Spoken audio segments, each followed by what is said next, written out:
Are we live? Alright. I don't know if we're live. If we're live...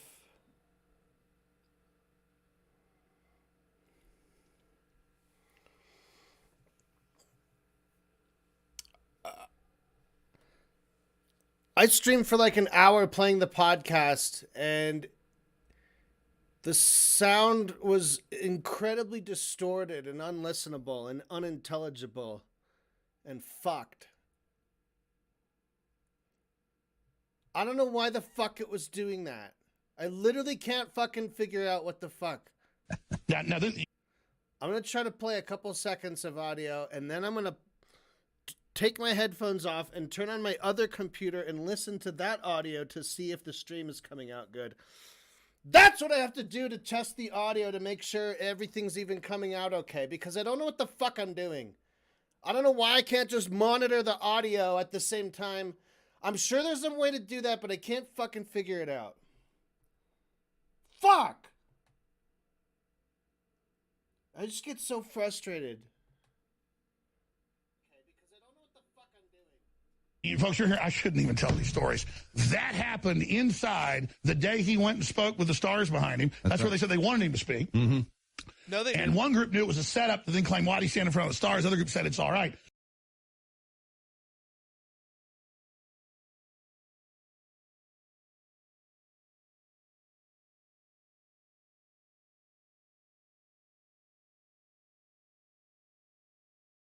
Okay, so now it sounds fine.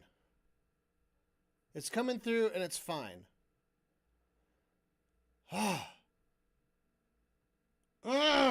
Why? What was happening before?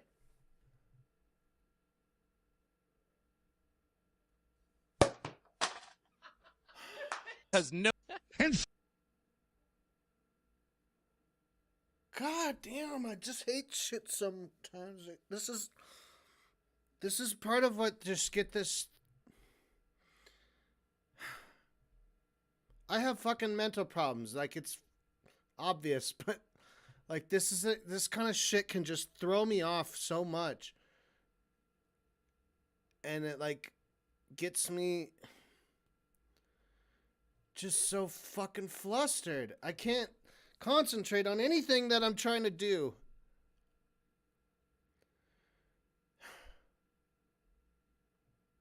I don't even know what I want to do right now. I don't know what the fuck I'm supposed to be doing. I'm working on the outro. That's what it is. I'm working on the outro. I'm making... God damn. God damn, I need to calm down. All right, let's just listen to the podcast again. I'm going to do something to calm down and... Fuck. And we got him. It's Tchotchke Gate. Washington Post is going to be all over this shit. Yeah, it's so stupid. Oh, we got some bric-a-brac over there. But the men know that. Why? Also, if I know men, Do you? they were if they were probably very disappointed not to have received their own bric-a-brac. It might be implied that they got bric-a-brac as well. I'm not sure. It's unclear from the clip, and nobody knows about this. Nobody. So I shouldn't be talking about I like how the idea that somebody would be mad that he told that story. it. Right. The stakes could not possibly be lower. Let's be honest, too. If someone were to come out with that story, it only kind of makes Trump look good. Yeah, it's actually kind of funny. It's a funny story. Yeah, it would make him seem like a good dude who gives people gifts, which is a plus. And then also, if there was documentation of these chicken neck analysts freaking out, Yeah. it would kind of indicate that there is some truth, that there is a schism in Yeah. the intelligence community. And Yeah. that some people want to take him down and some don't. But also, that all that's not real. what? It's What? Anyway, we got to get to these clips. We were fucking drifting so far off course. Buddy, So- that's the silliest fucking thing I've ever heard. It's time to pay the bills. We got to go to an ad here. Okay. And in this ad, I think Alex. Is it for the cure for wellness? It's not. Okay. It's for his gun parts. And I think there's some indications that Alex is not clear whether what he's doing is legal or not. we did sell out of all the Ronald Reagan and Donald Trump lithographs. Those are gone. We're about to sell out of the Tennessee firearms, lowers for M4s, the very best out there, laser etched with Republic Reborn, 45th President of the United States, Donald J. Trump. There are only a couple hundred left of those of the 1 out of 1,000. It is a collector's item. Again, you drill this out. This is your heirloom. This is for you. That's how you legally have it. We have the ATF letter there. Still check your local laws. It's all there. InfoWarsStore.com. Yeah. He's dope. He's back to, we got the ATF letter, so everybody knows it's fine.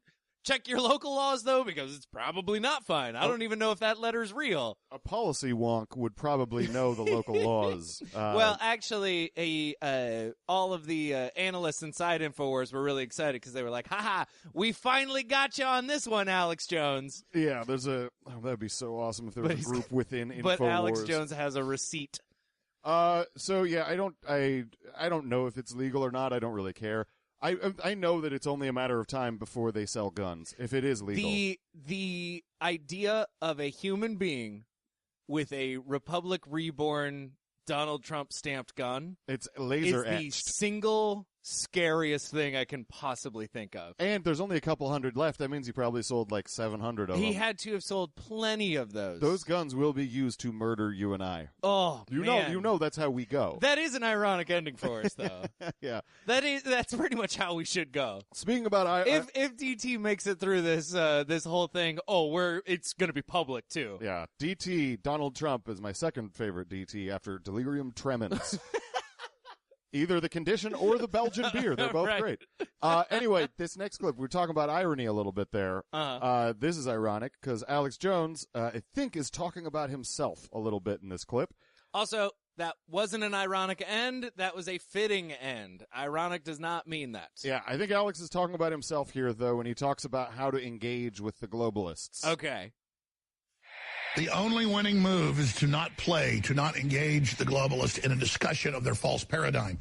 They set the rules. They set up a cultural construct that breaks the social contract, and he is anti-human, eugenics-based, slavery-based, technocracy-based throughout its entire system. Now, I don't think the specifics he laid out at the end there necessarily are him talking about himself, but that don't engage, they have a fake worldview, that's about him. That's advice for us. Don't engage with him. But quite literally, all he's ever done is engage with the globalists, right? Well, maybe not one-on-one. Maybe not actually debating them, but he's engaged in terms of, like, putting himself as the opponent of the globalists. Yeah. Okay, so yeah, his whole career is based on trying to Yeah, engage yeah, with the ideology of the global. Yeah, you're right. Yeah. he's just So basically, his he point just is, don't he just do what I've negated done. the entirety of his career. These last 20 years have been shit. Tell you what, it gets you nowhere. My basic policy is, oh God, I've wasted my life. Do you think there are those quiet moments? There have to be. Those moments where he's just like, just laying in bed with a soft dick, waiting for the fucking super male to kick in, and he's like, I don't know, man. I don't know. If Was it worth it? Did I make all this up? Because I think I might have. See, that I would be fine with. The idea that he never has that moment of doubt terrifies me more than anything else. Yeah, it would be strange to be in his position and not. Yeah. Anyway, here comes. Even while we're doing this now, I have a moment of doubt where I'm like, dude, is this even? Are we gonna do anything? Is this valuable?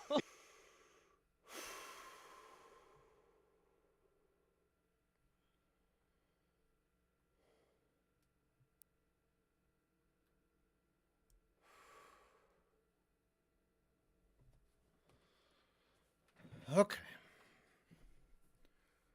We've got a kitty cam.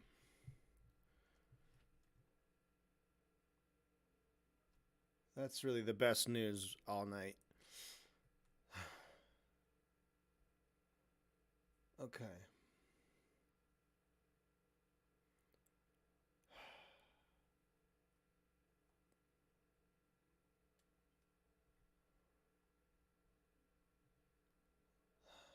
Let's do this. In terrible moments of insecurity, I sometimes think like, is he onto something? They go away very fast. But the amount that I distrust myself Yeah. is just, the natural byproduct of it is like, wait, like on our last episode, it's like, wait, he's cool with weed legalization, Yeah. and he's against civil asset forfeiture. Yeah. And I think Wait, hold on. Have I got him wrong? I No, think haven't. billionaires are a group of global people traveling around the. Maybe we're wrong. We're not. No, There's we're not. kernels of his stuff that's real, and then the big, when it pops, But the popcorn point being, is shitty. The point being that we are aggressively self-aware to the point that even when we are absolutely 100% right, we will angrily yell at ourselves like, maybe you're wrong, maybe you're wrong. And whatever critical skills and like digging we're doing into Yeah. him, we do 10 times more to ourselves. Mhm. So anyway, this next clip is the next freak out that he has. This one's good also.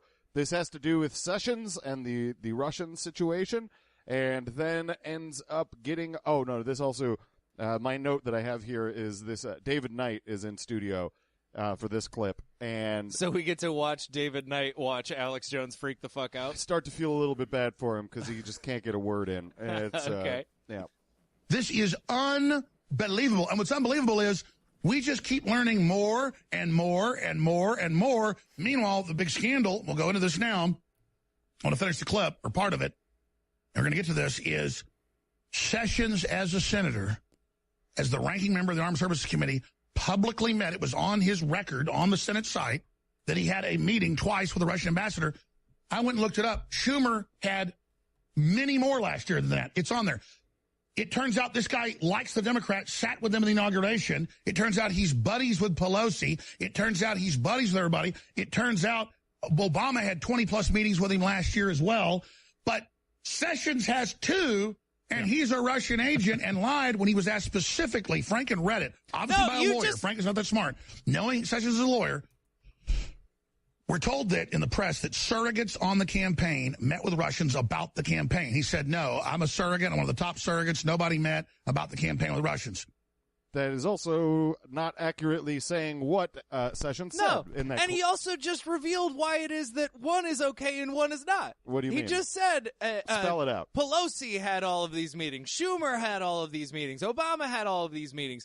Sessions only has 2, and then he lied about it. Well, sure. No, you get that part. It's the last part that's why it's bad. Well, but then It's not he's the Russian You're ambassador. right. You should have meetings with him. You're right, but then he goes into why he wasn't lying about it, because he answered it based on what a legal definition of these things are. And it's not true. No. What Franken asked him was how he would respond as the Attorney General about if these things came out. Right. Which is even crazier because then he does not answer that question No. and instead denies having met.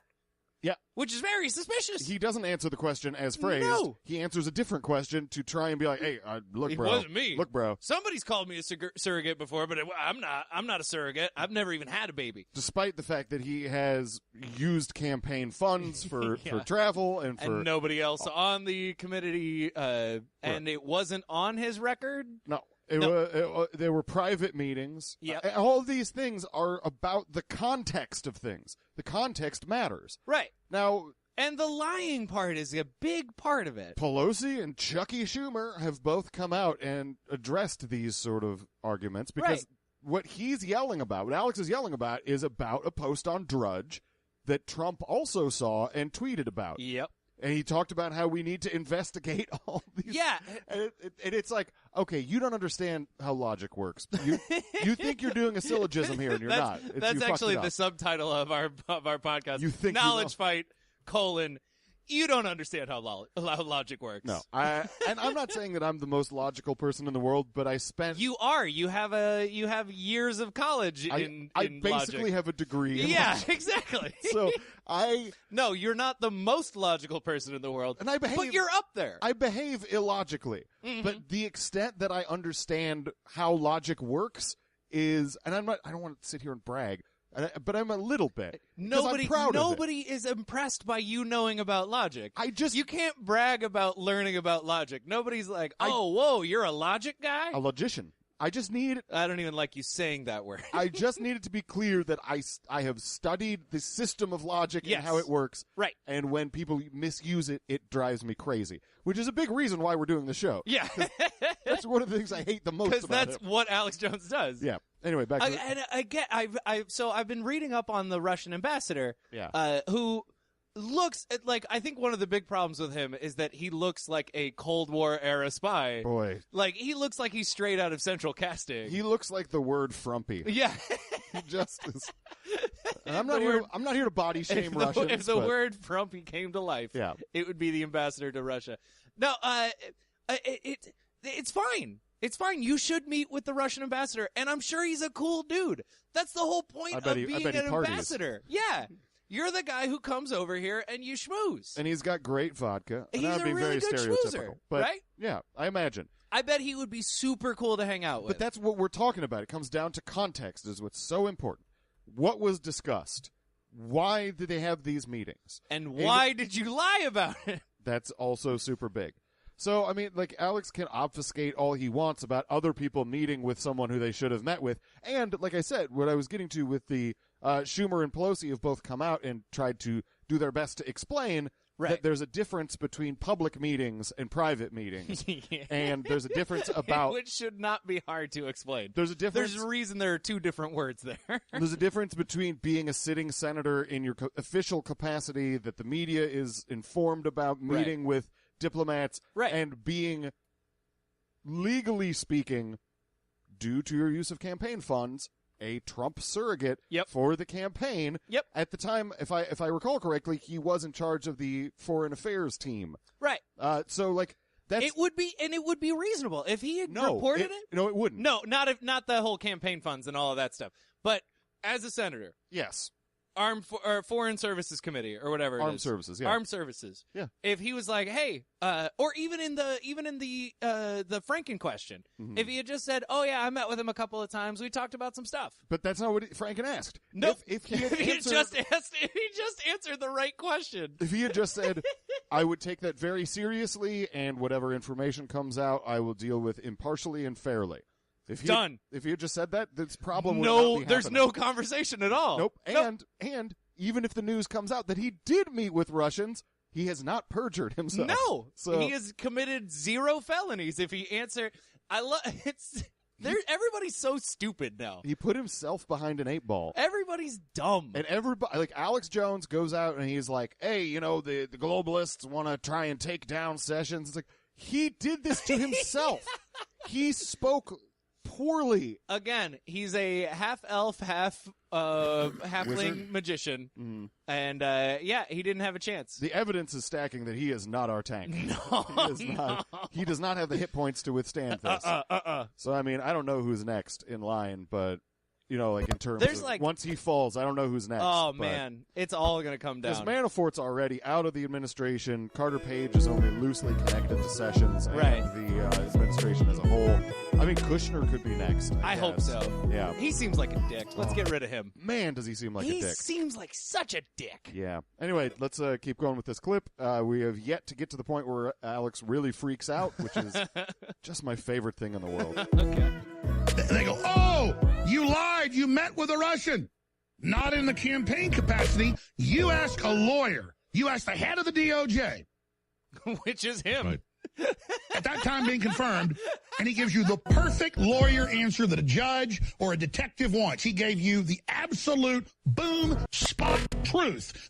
Again, he didn't answer the question that was asked. So this argument is stupid. This just doesn't make any sense. And a lawyer, there are so many lawyers who've come out and said, no, Mm-mm. wrong. Yeah. This yeah. is bad. So Alex is just way off base with this assessment. In the campaign, in that function, no meeting with the Russians.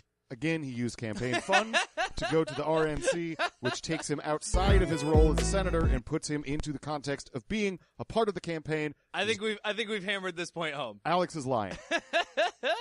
That they turned that total truth into a lie while Hillary and her people are all on the Russian and communist Chinese payroll. And I had former congressman, ranking member on the House or vice head of the Armed Services and Homeland Security Committee telling you he saw the secret documents and Hillary's basically a Russian agent and a Chinese agent and he's getting ready to bring it out. Now, he hadn't come back on yet. He kind of blew up on air. He stomped out during the break. He didn't. He's talking about that. My favorite moments are always whenever he says something and you just come back quick with nope. I watched that episode. It was the one where this is a clip from the "What a Difference a Day Makes" episode. Right. This was the Kurt Weldon interview that he did with. It was Jerome Corsi was over Skype, and Kurt Weldon did say some of this stuff. That like he believes that Hillary is Chinese surrogate or whatever. Sure. She's working for the Chinese government, and he did imply that he had information that he was going to come out with. Did he come out with it? No. Oh, it seems really important for that second part. Also didn't storm out. He had a meeting to get to. Oh. That they discussed at the beginning of the interview. He's like, thanks for taking some time with me. I know you have a meeting to get to. And so he doesn't storm out. And that's when he stormed out. He's not mad in the interview. After he got the exit line, he was like, and now it's time to go. He says that Hillary works for the Chinese and that his family had been threatened in the past. Okay. But he provides no evidence of either of those things. He has a meeting, so he just leaves. I mean, he did have polonium poisoning for a while, right? No, that's another guy. So, anyway, that's not like Alex's characterization of that interview with Kurt Weldon is just not true. Not true. It's absolutely not true. He wasn't freaking out on air. He wasn't yelling about this stuff. Him saying that his family had been threatened was the vaguest fucking thing I've ever heard in my life. And Kurt Weldon didn't seem all that worked up about even his family being threatened in the past. So very like, blasé, like, yeah, they threatened my family, but you know what? Fuck it. Who hasn't? It's all in a day's work. Hell, I've threatened my family. Exactly. It's no big deal. Yeah, it feels like that. But Alex is making a fucking mountain out of a molehill here. Right. And he's like, oh, anyway, he says some more stuff. But I wanted to pause it just to explicitly say what he's talking about. Right. And how he's full of shit. Gotcha. Like, he was just angry and said, I'm going public, Alex. Well, okay, Kurt Weldon, we need you.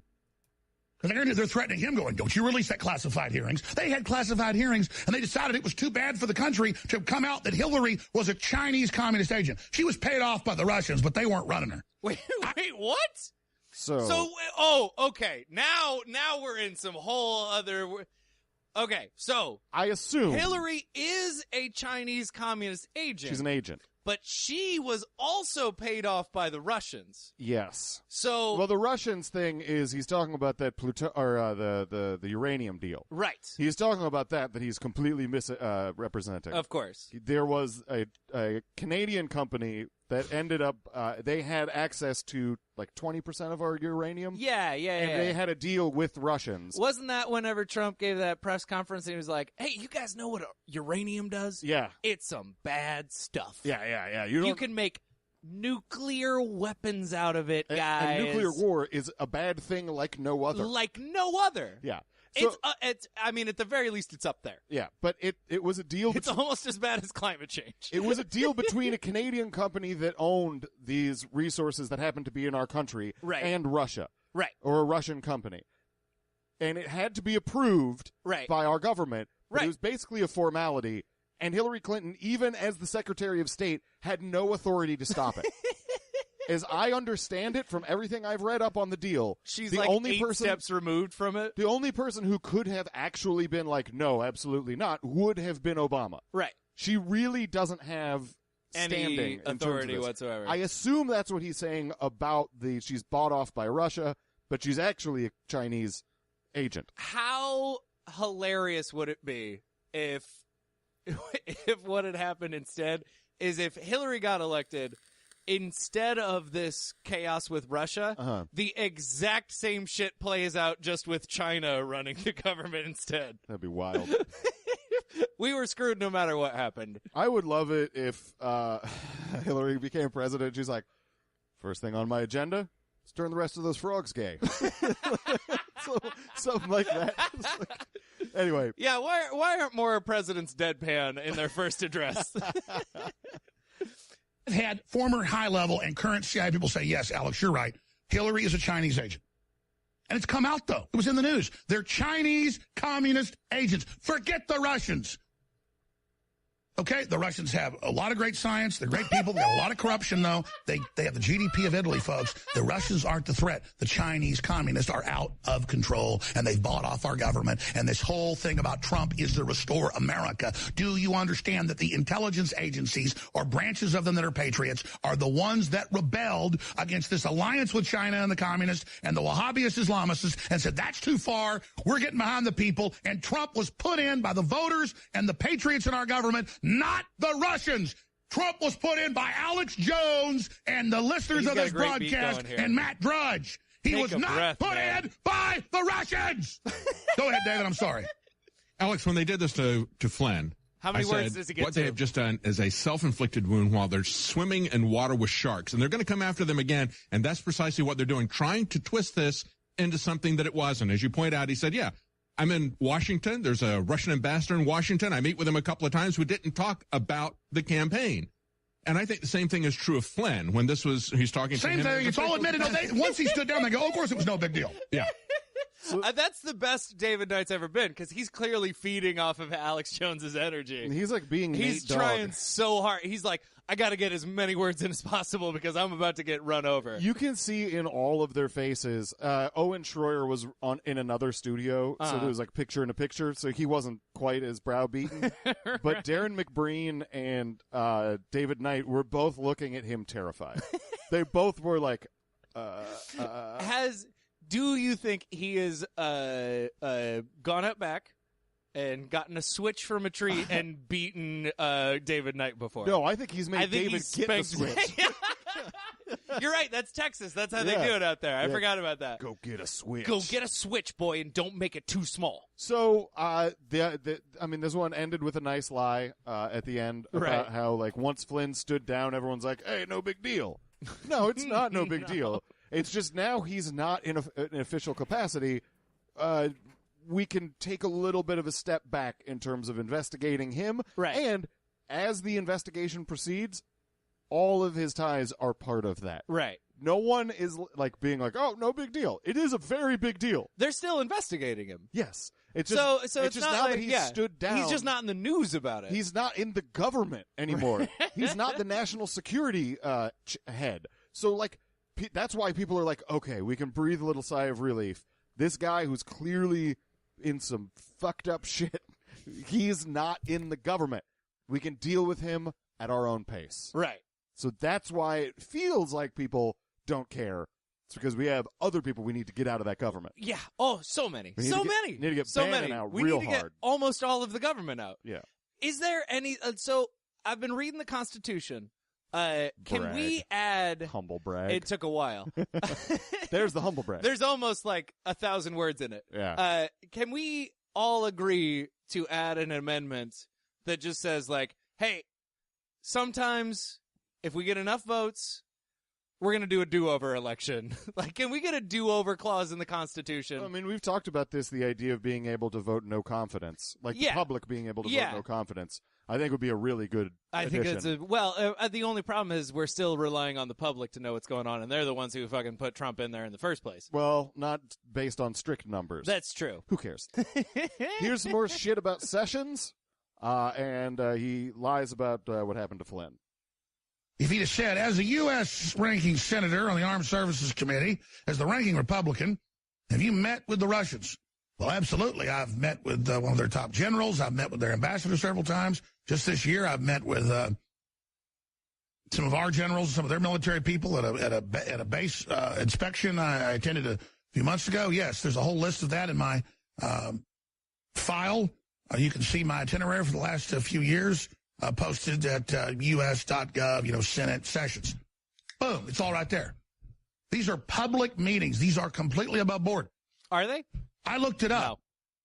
Chuck Schumer's met with the very same person. Public. And we're trying to find photos of them together right now. All of them have. But they're going to say, well, I know we've met with him. He lied about meeting with him. Yes. And the Republican Party told Trump. Jinx. And Pence told Trump. They said, just let us have Flynn, and then this will get him off your back.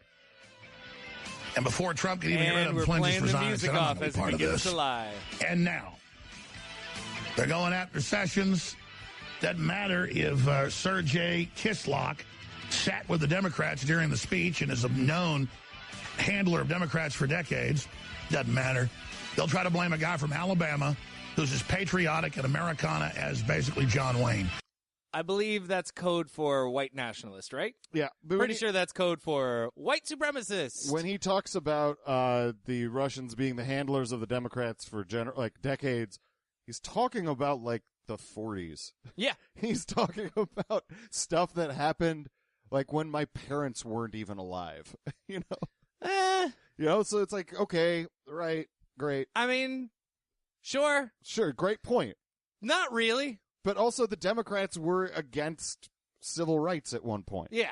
So I don't change. The whole parties, the history of the parties, they've as a party, both of them have gone so far back and forth as times have changed. Absolutely. And people have switched from one to the other that it's kind of like that old adage about the boat, if you replace a boat's parts, you replace the sail, you replace that. At the end of all of that, is it still the same boat? Well, it's like that kind of thing. Even your body. Yeah, exactly. Every 7 years, you're a completely different human being, right? Yeah. So to say like, oh, the Democrats from the 40s are the same as the Democrats of today is stupid. That's precisely or the the point Republicans are Lincoln's party, and you're like, no, they're all racist now. Yeah. That's it. The end. Yeah. Problem solved. To make an argument and appeal to 70 years ago, 60 years ago, you're just... I mean, you're not even trying. Yeah. You're not engaging with reality. You know what? That's a lot like if you were to make an argument about how, let's say slavery still has effects, and you're like, well, I wasn't a slave owner at the time. Well, it's like, well, yeah, I wasn't a Democrat in the 40s, so fuck off. Yeah. It's like, even if you make your point successfully, Alex, it doesn't matter. No. Who cares? Also, he pitches one of his nice fantasy role-playing scenarios in there where he is like, Pence and the Republicans came up to Trump and they were like, just give us Flynn. as if it's the fucking the people in Judea being like, give us Barabbas. It's like, what are you talking about? I like to imagine them actually being shadows on the floor and then rising up out of the shadows. Sure. Right behind Trump, just going, and we will take Flynn as your first sacrifice. Everything will be fine if you give him Flynn. Like that? No. Maybe it's a sacrifice to the gods to get fair winds, right? Maybe if Trump's advisors are fucking stupid, one of them. Which? Why are you saying maybe? Well, I'm saying it's a possibility. But if you had, I'm saying it's a certainty. If you had a bad advisor who didn't know what he was doing, it's possible that he was like, "All right, look, just fucking give him, let Flynn go, and this will all boil over. It'll all blow over." But which, as we talked about the moment it happened, no way. Or right before that happened, that was a terrible strategic move. Right, but that's not like an indictment of anything other than bad advice. Yeah. That's not like some sort of a setup or something like that. That's just someone who had his ear possibly, and I don't even buy that. No. I don't fucking buy any of this. Anyway, let's get to our next clip. It's a lie. This is about. I'm starting to see a running theme on the Alex Jones Freakout show. Well, he can't. Maybe he lies a lot. He can't engage with anything real because if he does, he has to talk. Like if he's actually doing news, he has to talk about all that stuff we talked about at the top. Right. The Kushner situation, right. The Page situation, the world shrinking in on himself. Right. So he has to get distracted by anything that comes up to fit the bullshit narratives. And yet he's coming to this with all the anger of the world shrinking in on him. It's really kind of fun. Much like Trump's tweets on Saturday morning, you just see paranoia and anger in them. Oh, man. You can feel it in him. You can feel it in Alex through this entire episode. How if Trump had any good advice, any good advisors, he wouldn't have a fucking phone anywhere near him ever. Instead, he has one in front of him till 2 a.m. all the time, where he answers calls from weirdos. Yeah, according to Alex, along with the 60 switchboard. Yes. So this clip is Alex responding to a video that someone had posted online of a guy in Muslim garb in the UK getting into a little bit of an altercation with a guy. I've watched this video about 20 times now. Of course. It is not at all what Alex describes it to be, but I'll let him say his piece before I describe what is actually going on in the video. Does kind of shift gears once he's called the racist. He's talking about the guy. They have a little bit of an argument, and this very huge white British guy calls the Muslim guy racist because he's like, the Muslim guy says, and I have no evidence he's Muslim except for his outfit. So Right. I feel bad even making assumptions. Could be wearing a costume. Well, you know what I'm saying. Yeah. We don't have all the information. But this guy is like, he does say you look like pork to the guy. So he's like, that's racist. And that's what Alex is. I mean, does he look like pork? Sure, he's the other white meat. Anyway, we'll get again into why I think that is okay in this context. All right. But I needed to give a little bit of setup because yeah, gotcha. we go in media res a little All bit right. here. All righty. Because he understands this is the power that's made the lion lay down to the mouse. He understands that. Just like the mayor of London. Oh, no. So he then runs over to attack the woman No. to try to spit on her and to try to hit her, and does hit her. And it's a short clip, but it just illustrates everything of this guy anywhere in the United States, unless he was in Berkeley or other areas where they only have chicken necks for some reason. This guy would have been laid out, his jaw broken, just like that. His nose would have been smashed in really fast when he hit a woman. But see, men have been trained, whether it's in Germany, you name it, to allow women to be attacked, to be, you name it, because the new culture of being a Western male, I don't care if you're white, Hispanic, what you are, is to be a cuck. Is to be a coward that lays down. Everybody take a drink. Exactly. That's another drinking game. Whenever Alex says cuck, you take a drink. Unless you're in a mass of other liberals, then you attack women. So you will know them because they attack women, whether they're Islamicist, whether they are trendies, whether they're Black Bloc, whether they're Black Lives Matter, anarchists doesn't matter. They revel in attacking the Blue Cat Cafe, cat sanctuary. Interesting. What's the Blue Cat Cafe cat sanctuary? I was so thrown off by that I had to look it up. Yeah, that sounds crazy. So the Blue Cat Cafe is a business in Austin, Texas, where Okay. people can go and drink coffee and hang out with cats. And I believe, That sounds like a fun business. as I understand, you're able to adopt some of the cats too. It's sort of like a humane society, but it's also like a hangout kind of. Oh, Yeah. that's kind of cool. Yep. It's like a dating spot for cats. I found this article from October 2015, which is obviously what he's talking about, but very delayed. Okay. Because there's no other It's breaking news. there's no other news. He's breaking the news. The Blue Cat Cafe's opening on Saturday, was greeted by a group of protesters who were rallying against landlords' F&F real estate ventures. The cafe's building is adjacent to the site of the controversial demolition of Pinata store Jumpalin, which was also... It's fucking East Austin. This is the most Austin thing you could read. They have a Pinata store. And it's controversial that it's being demolished. God So- bless you, Austin. I love you so much. Keep it weird. I love you so much, Austin. So this Pinata store, Jumpalin, was also owned by F&F Real Estate Ventures.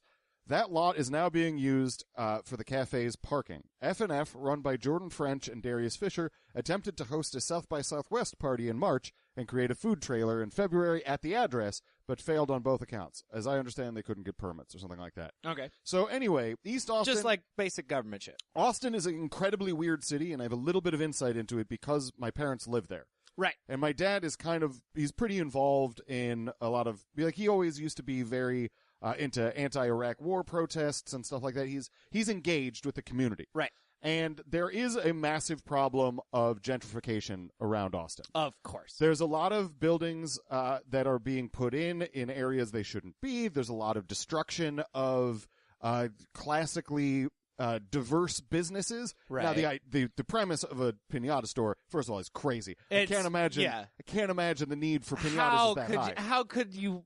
What market research could you possibly have done for a piñata store? I don't know, but it's great. That is great. That I want to live in a world where piñata stores are on every block. I would love it if I walked down the street and saw a piñata store. Starbucks. Give me a piñata and a latte, and I'm good to go. If I saw a piñata store, I would buy a piñata. I have no use for it, but I would have to. You would have to. So this thing about them attacking the cat sanctuary is really about the problems of gentrification in Austin. Right. And a bunch of independent businesses and low-income housing are being destroyed in order to put up condos and parking lots for South by Southwest. Like how the fucking world is happening right now. Absolutely. And there's a lot of people who are very mad about that. My dad is justifiably so. My dad is involved in some community boards. I don't know. Right. I can't speak specifically about what he does because I don't know. Of course. It's not a secret. I just don't know. But it's in the white papers. Read up on it. But I know that he's gone to a lot of protests in terms of maintaining businesses and neighborhood controls of stuff. And so that's what this is about. Did they hit a woman?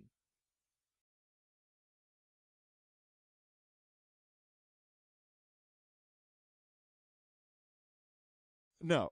Oh, we'll get back to that. The Muslim clip. We'll get back to that. No. I mean, because isn't that what he's referencing there? That trendies and liberals, in terms of the hit cat cafe, women. They hate women. Yes. So why did he bring up the fucking cat cafe then? We'll get back to it. I just wanted to give an explanation of what he was talking about. All right. There Gotcha. were these people who were protesting the demolition of the business next door, right? And the piñata store, and unfortunately made it very slightly unpleasant for people who wanted to go to the cat cafe.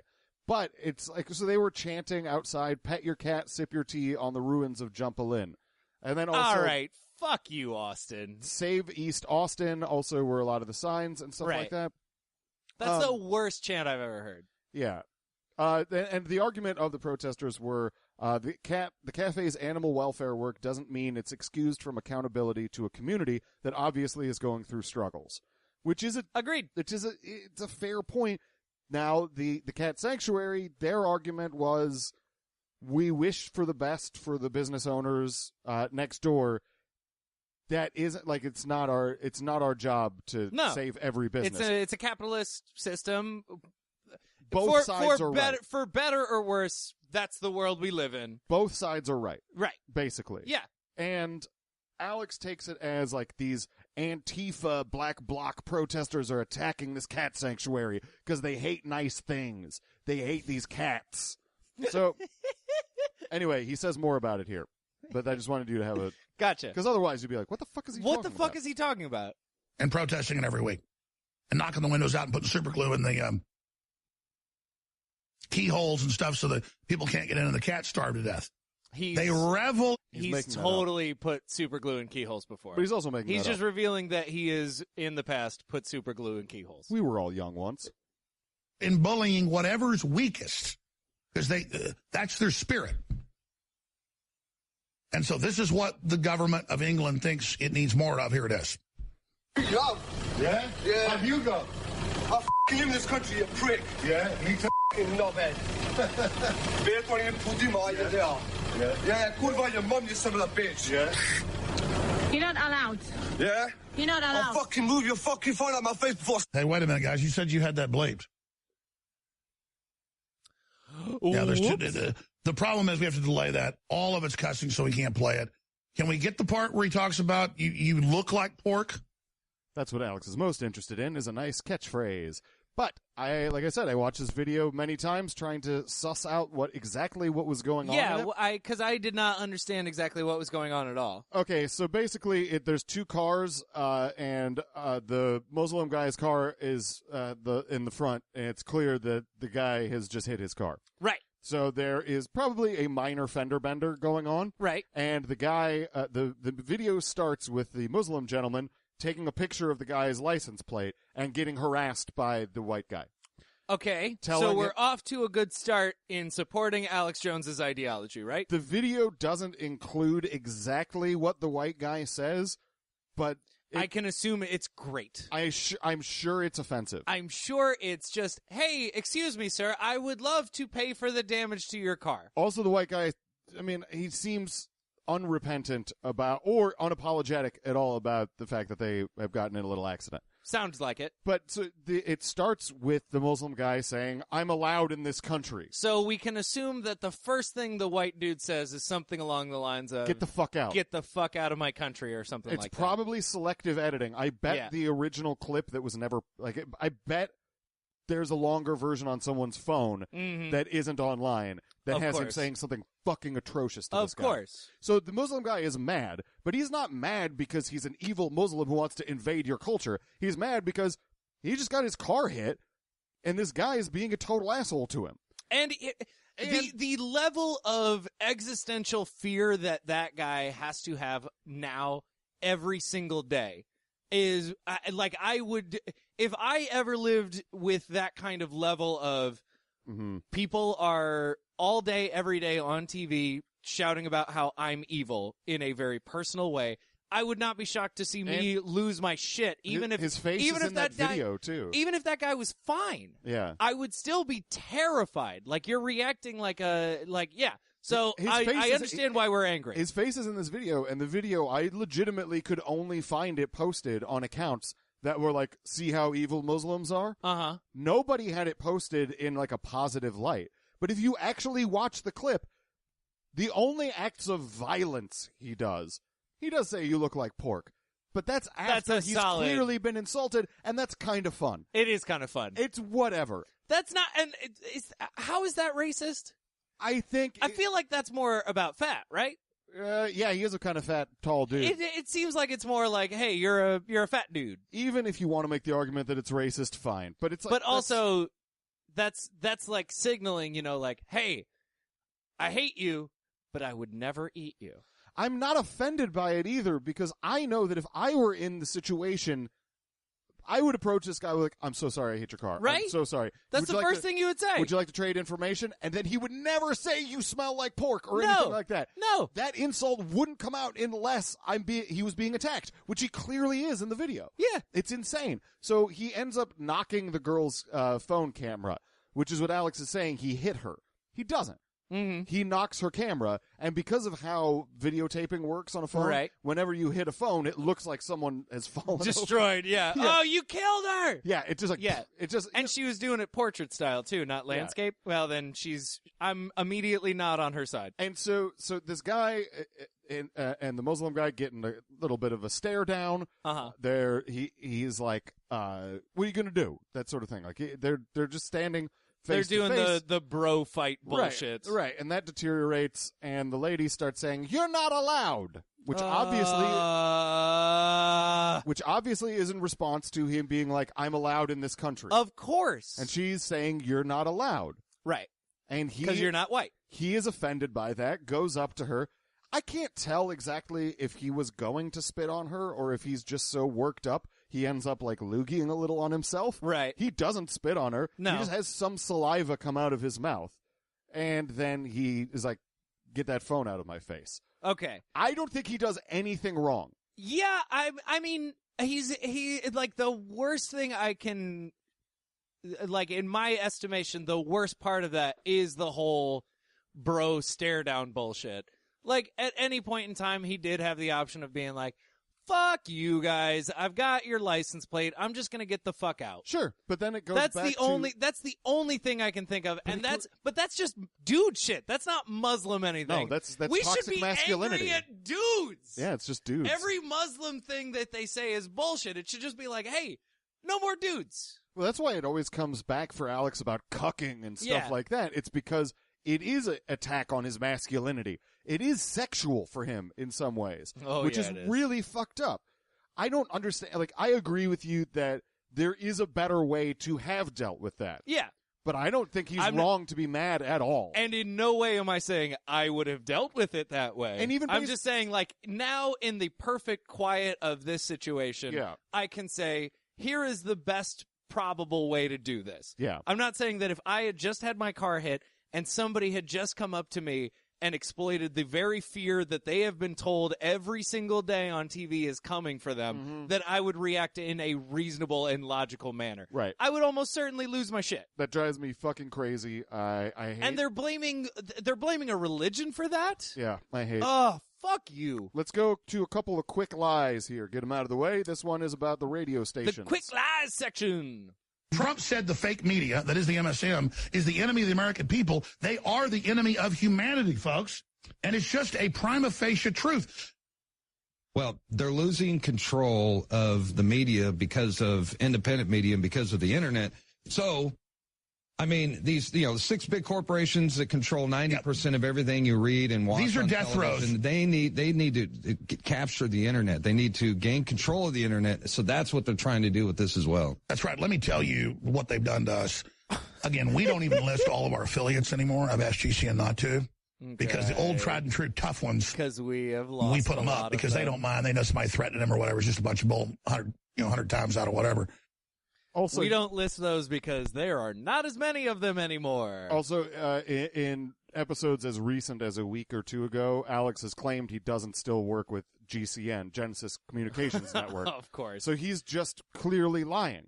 Yeah. He's absolutely lying because he wants to take some heat off that the Genesis Communications Network is a gold sale scam. Yeah. That has morphed into a Pill sale scam. Exactly. He wants to take a little bit of distance between the two, but if you're paying attention, he just said that we are put through the GCN network. Yeah. In his bumpers that come back from commercial, he said, "There's like on the GCN network."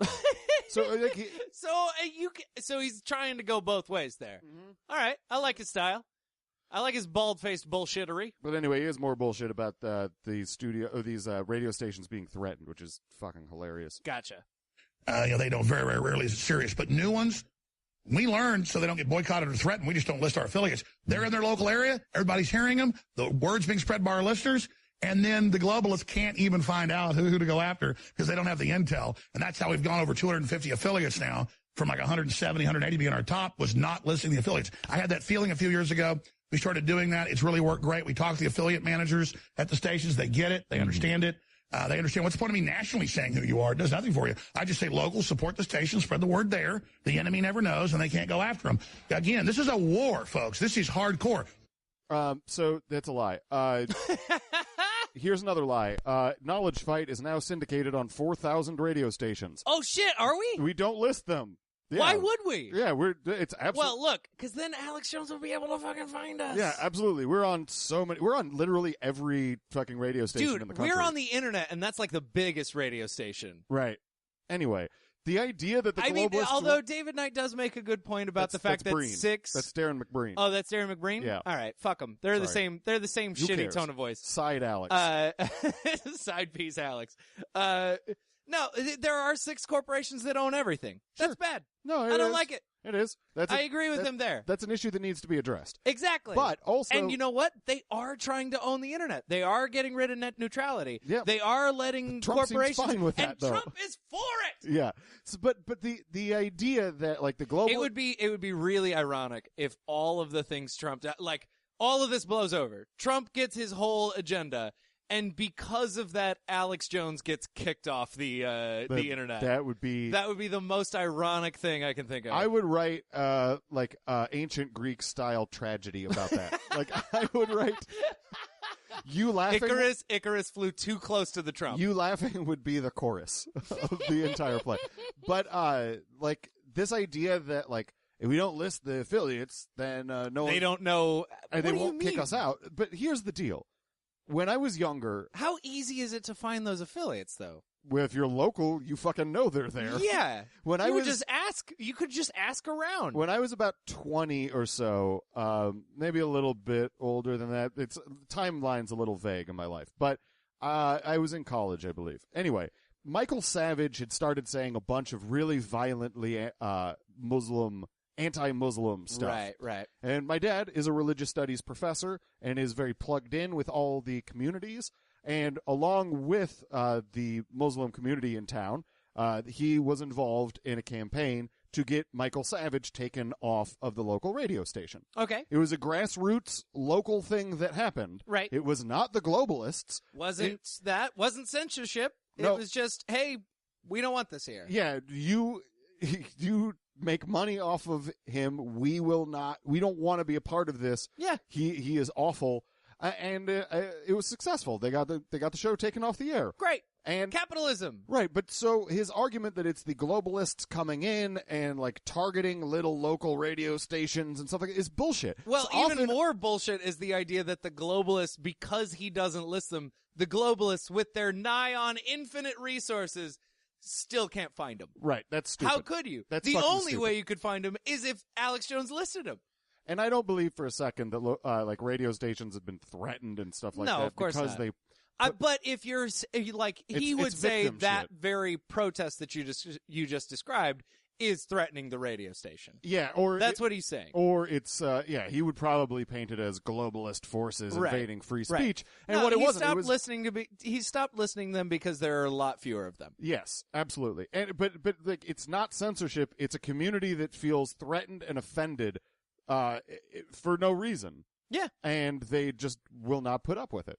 And they have every right to not. Yeah, which is great. Yeah, it's a fight for dignity, you dumb fuck. It's a knowledge war for fights. Dignity. Here's a lie about Ted Turner.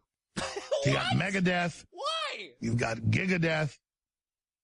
So they killed 7 million of us. Now, Oh, I Ted thought he was Turner talking says he about only the wants to band. kill 80%. So that means there'd be hundreds of millions left, which I think is quite gracious of him. And, of course, as the culling takes place in the next few decades, you'll be able to grovel to them properly and show them that you've been subservient. Perhaps you'll be allowed to, live or be given some of the cures for the diseases they've been dumping out and pouring out upon us. He sounds like it's catching him. What do He you mean? sounds like right now he sounds depressed. Like this whole nightmare scenario is him being like, "Oh, they're about to get me. Yeah, There's only going to be hundreds of millions left because they're about to get me. they're going to take out Once they- 85% of my money. Once they get me, then everybody goes down." He's seeing the writing on the wall in the tone of voice that he's got right here. Well, possibly. I mean, he talks a little bit more, but we can cut the rest of this clip. It doesn't matter. What's really important is this idea that Ted Turner wants to kill 80% of I the want public. to wait. So that was the first thing he said was Ted Turner. I didn't Yeah. hear that part. I You- just you heard were he wanted to yelling kill over it. 85. That's true. That's a good point. So he says that Ted Turner wants to kill 80% of the population. Why?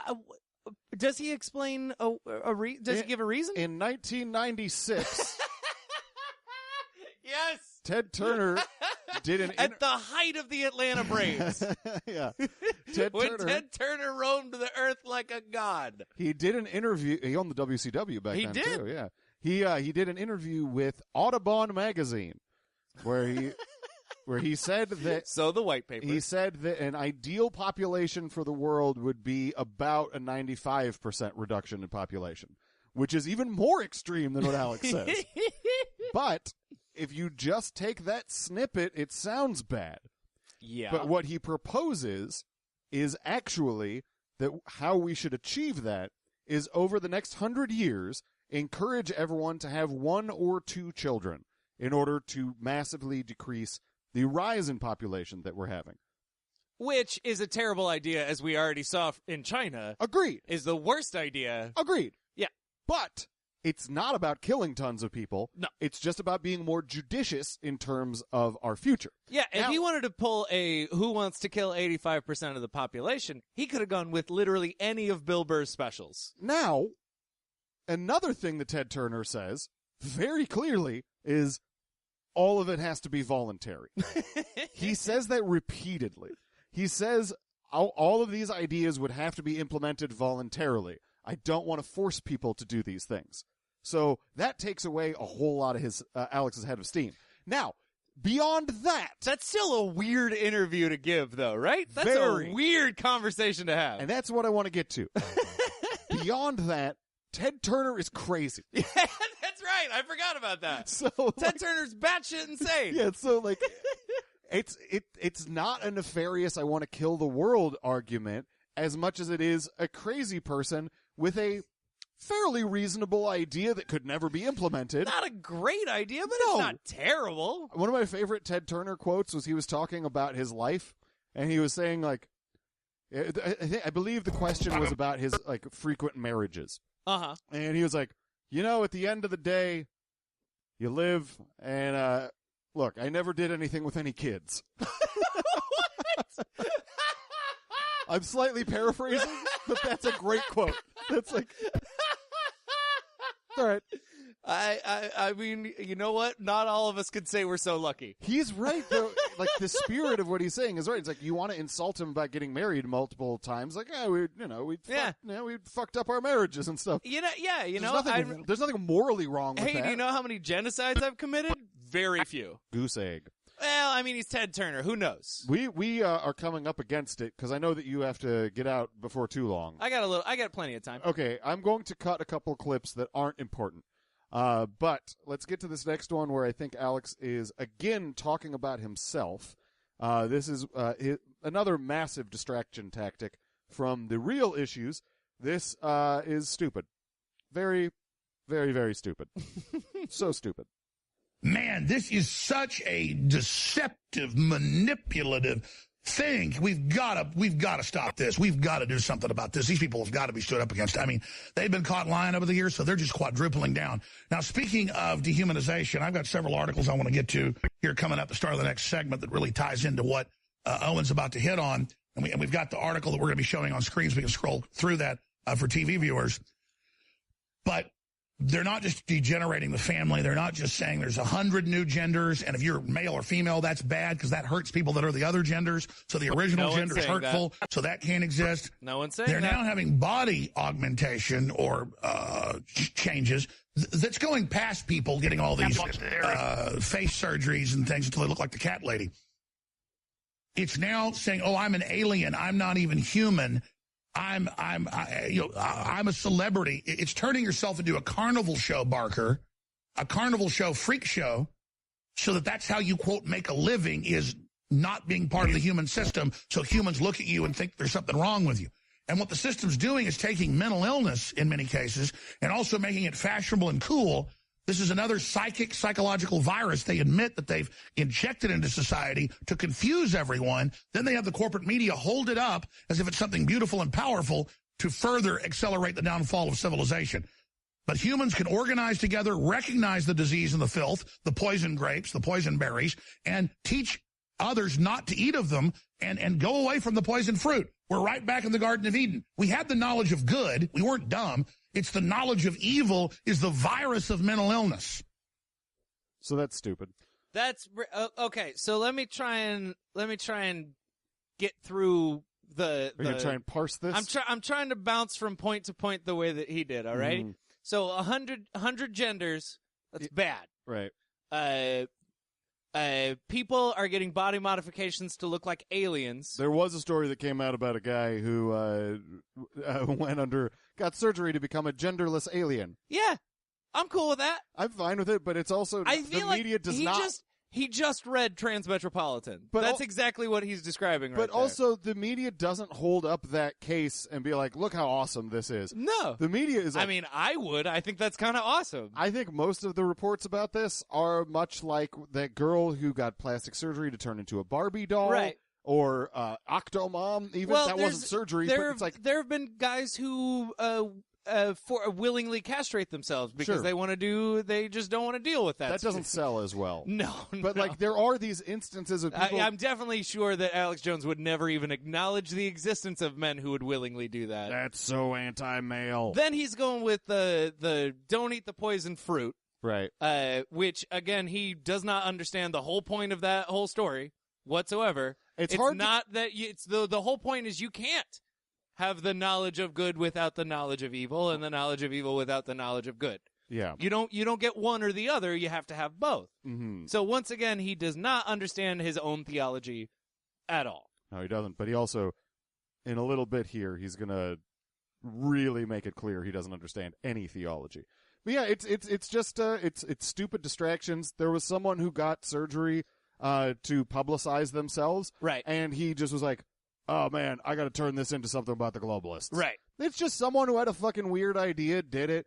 Who cares? Let them live their life. Yeah, I don't give a shit. Out of 7 billion people, we got one guy who's like, I want to be an alien. That's a really good ratio. And it's not like the government has to pay for it. It's, right. The guy paying for surgery to make himself look weird. Who cares? Also, I've been, I had to start looking up Ted Turner quotes. Oh, man. I couldn't stop myself, but man. I found, look, I'm a very good thinker, but I sometimes grab the wrong word. I say something I didn't think through adequately. I mean, I don't type my speeches, then sit up there and read them off the teleprompter, you know? I wing it. Sounds like a guy that Alex Jones would absolutely love. Sure, it sounds like they're philosophical brothers. It sounds like they're really, really good friends. And I'm not against that. I'm not against him like, sometimes I say the wrong thing. Who cares? But here's my favorite. If people get all the sex they can handle, they're so happy and content they just sit around and smile. I mean, you never feel aggressive after you've just gotten laid, right? Lots of sex for everybody.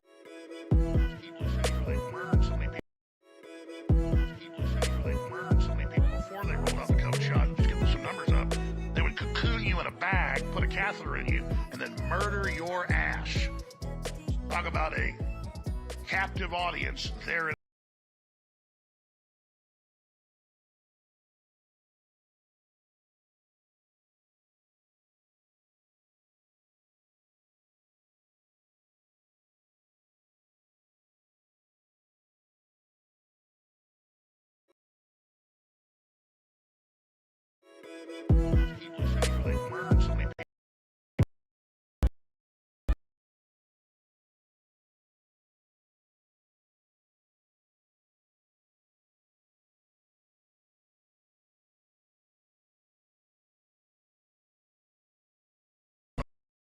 shot.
That's the solution to all the world's problems. I am into Ted I Turner. like Ted Turner now. Yeah. I like a good tenor. And then somehow, inexplicably, and this is in 78. Okay. This is prior to all of these other quotes. Ted Turner, where's the upside in opening your mouth? He is actually a cautionary tale about 40 years later, Ted Turner in The Guardian. I've got a virtually limitless supply of bullshit. That might be because he owns a bunch of bison. It could be. He has buffalo. Anyway, this next clip is fun and wrong. In this clip, Alex speculates that basically most crime isn't real. In defense of human liberty, Alex. Also, I got to stop it because we have another fucking song that's awesome that he uses. Okay. Which is George Strait's Amarillo by Morning. All right. I'm fully on board there. I had to tweet about it the other night. You say George Strait, I say I'm in. Amarillo by morning. That song is so good. Why does he use these awesome songs? He's from Austin.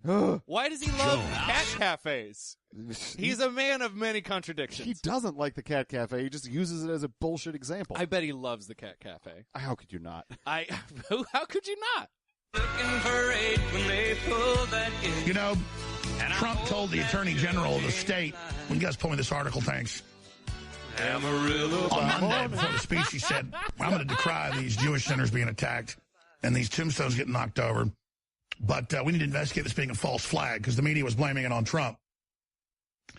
Infowars.com has this story. I haven't seen anybody else report on it. Paul Watson was just texting me saying, why aren't you They didn't say that Trump himself went to Jewish community centers. Or even Trump supporters. And defiled graves. They weren't saying even Trump supporters. No, they were just saying, people, we've seen an uptick. Yeah. Maybe that has something to do. It could be coincidence.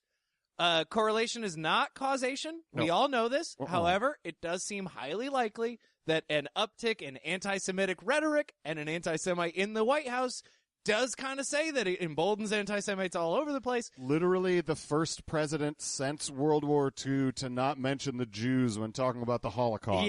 Yeah. Like, that's not an accident. No.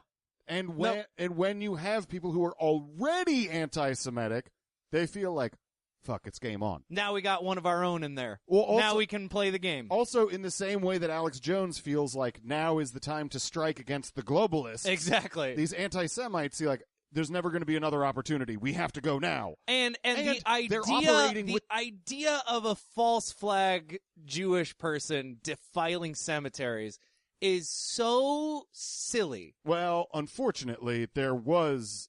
Was there? Not the cemeteries. Not the cemetery. But a couple of the bomb threats were a guy trying to. Before they rolled out the COVID shot, just give them some numbers up. They would cocoon you in a bag, put a catheter in you, and then murder your ass. Talk about a captive audience there. Before they rolled out the COVID shot, just give them some numbers up. They would cocoon you in a bag, put a catheter in you, and then murder your ass.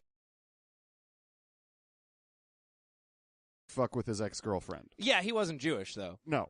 No. But that came out, and that is unfortunate because it gives some credence to the idea that all the other ones are also fake. That guy was a former Intercept reporter, and he was fired. Glenn Greenwald. He was fired. He was fired because he made up quotes. Yeah. So we already know this dude is fucking making shit up whenever he wants. Right. And we could have seen that one coming just a little bit. The reality that we have to deal with, and I think is fair for us to deal with, is dickholes on the left and the right are both assholes. Dickholes is dickholes. Yeah, so this guy is once again, not left or right.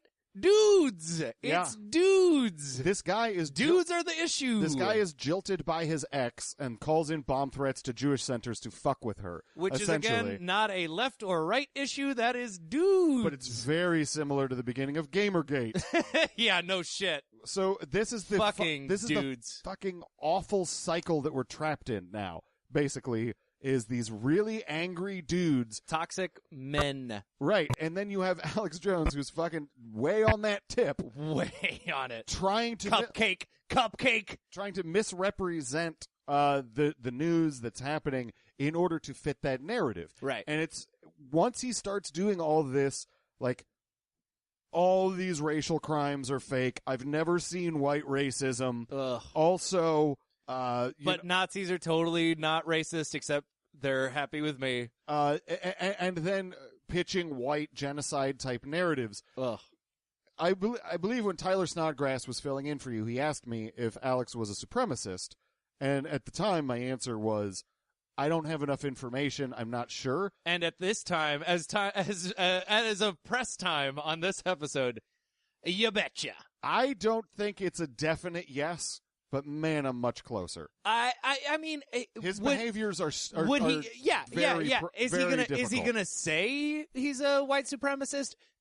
He's going to say things that suggest he's not a white supremacist, and yet every action we see, every argument he makes, as opposed to every, and I'm just saying, we should treat people the same. But black people are way more racist than me. Like, all of his arguments are always white supremacist. All of the things he does are always white supremacist. So whether or not you say, it doesn't matter. It doesn't matter if you say, like, hey, I don't care what kind of color skin you are.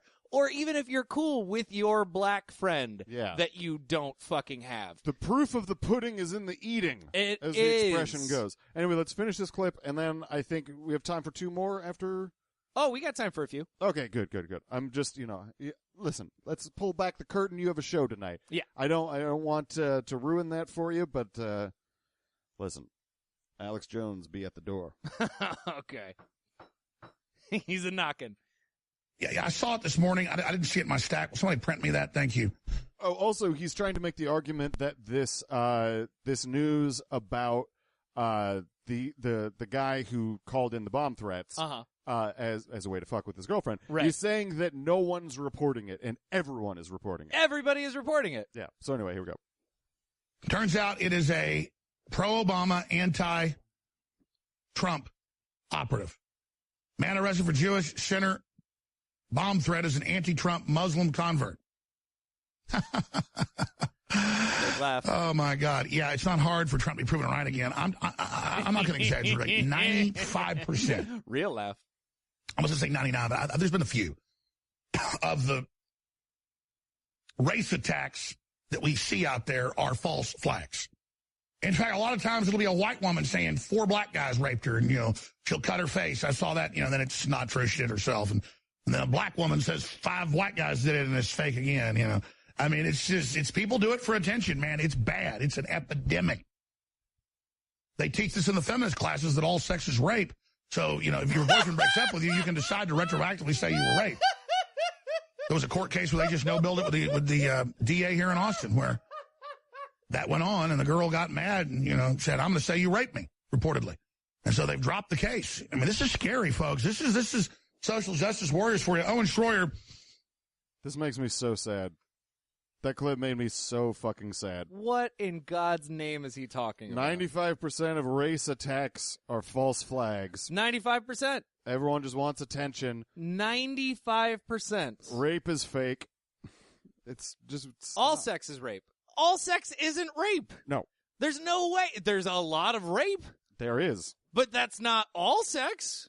A lot of it's a false flag. Is a lot of it, 95% of it is a false flag? I mean, Alex doesn't believe in, rape culture. He doesn't believe in, the idea that there are... No, he just participates in it. He doesn't believe that there's unreported sexual assaults on campuses and stuff like that. There's so many unreported sexual assaults. It's absolute insanity It's on a his part. goddamn... The Baylor shit is men! The entire theme of this episode is... Alex Jones is blaming everyone but who's really at fault, which is dudes. That's not this episode. That might be That might be his entire show. You're right. But yeah, I mean, he gloms on to a couple examples, like he was talking about. Yeah, you know what? Maybe this entire show is all of this is a distraction from toxic masculinity. I'm becoming more and more convinced that's what it is. Every single Islam is against women. No, dudes. Yeah. Cops, the whole thing is any possible distraction from the fact that a lot of dudes are pieces of shit. Yep. And they do bad shit. They murdered so many people before they rolled out the COVID shot. Just get some numbers up. They would cocoon you in a bag, put a catheter in you, and then murder your ass. Talk about a captive audience. You in a bag, put a catheter in you, and then murder your ass. Talk about a captive audience there. People say they murdered so many people before they rolled out the COVID shot. Just get some numbers up. They would cocoon you in a bag, put a catheter in you. Anyway, I mean, he brings up like the Duke lacrosse thing in there. That's what he was referencing. Yeah, the Rolling With Stone the, like, cover the story four where white dudes. Yeah, that's what he was referencing. And yeah, sure, that was bad. that was bad. That was bad. Yep. Cool. So are all the rapes. Yeah, just because one. So there are so we got 4 on the board of falsely accused of rape, and then we've got I don't know 10, 20 million on the board of accused of rape and not facing any consequences for it at all. The best actor and our president among them. Yeah. So like it's just it's funny because we're all fucking monsters. Yeah, it's almost impossible for us to unpack, but I can't say enough how much I really hate his interpretation of the world. It's awful. It's tragically bad. Anyway, I have to choose my spots here. Yeah. Because we gotta get in what needs to be got in. Right. And this next clip that I'm going to play is so fun. This one's fun. It's another lie. This one is a lie about him meeting a military psychologist. How would you lie about that? You're going to find out. All right. And then in the middle, it gets super weird about, again, kind of masculine issues. Dudes. Yeah. We're on over 200 radio stations, so we don't let cuss words go out. We're still under FCC regulations. Obama wants the FCC to run the internet, but guess what? He's not president anymore. And so we enter into the next problem. Yeah, we know. I apologize. I pulled up the wrong clip. But again, they're blaming so many things on Obama and Hillary, and it's like they've got nothing to do with nothing anymore. Nope. Why are you still blaming them? Find a new boogeyman or something. And that shit's still going. Yeah. Anyway, here's the right clip. I was talking to a former Army psychologist just yesterday here at the office. And he was telling me, he goes, the same thing that head of one of the big 4 banks. This guy was the head of the 4th largest bank. Right. That famous conversation I had for 3 hours on a plane from Austin to New York on American Airlines going to be on the View. It was a famous conversation he had. Famous conversation. Fuck you, Alex. Well reported. He's trying to steal my catchphrase. Hey, you know what, Alex? Draymond. He's trying to steal my catchphrase, though, because I often say that I famously did things. He's jacking my shit. You didn't come up with that. I'm not saying I famously came up with that. And he said, Alex, you think people will adapt and overcome to fight the New World Order in our system? They're going to adapt and overcome to submit. They're going to give in to whatever we do as long as it's incremental. And the guy had listened to the show, and he was here visiting his dad that was a retired general. And he said, this is off the record talk. So we talked about an hour and a half, and he couldn't convince me, and then he didn't want to talk to me more. I was arrogant at the end, but that's the whole way of these guys. And I get it. He got up in the suit. It was perfectly still crisp. Got his black trench coat. Looked totally perfect. I don't know how he did it. I mean, it's how these guys do this stuff. Mm-hmm. He had it all down. The arrogance, all of it. By that. But you know what? He's getting his ass kicked now. But I was talking to this Army guy, and he wasn't arrogant about it. He said, our military loves to fight and loves to kill. But he said they don't do that because they're bad. They didn't do that because they started out that way. You have to adapt to it and get to where you like it, or it destroys you. And the men that weren't destroyed were the ones that got to where they liked it, and the ones that are destroyed are the ones that never adapted to it. And he said, and that's what they do with the public, is they basically do bad things to us and then get us to adapt and accept it. So it's like with really smart people, that's the highest knowledge, is that those of us that see all this stuff, we are not submitting. We're trying to adapt and actually overcome it for people and build a better system. But a lot of people think they're cool if they just roll over or go along like, I don't care if they shut down half the coal power plants. I don't own coal stock. Well, neither do I. Well, neither do I. Do you understand any of that? I'm trying to. I do. I kind of think he has a good point, but it's only applicable to how the GOP has managed to convince people to vote against their own interests by hating trans people. Well, if you extrapolate, yeah. But the what I glommed on to in that clip way more is, first of all, these conversations didn't happen.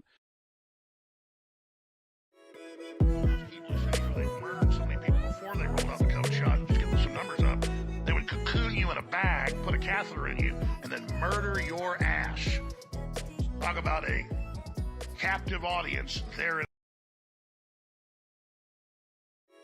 People say they murdered so many people before they rolled out the COVID shot. Just get some numbers up. They would cocoon you in a bag, put a catheter in you, and then murder your ass. Talk about a captive audience there.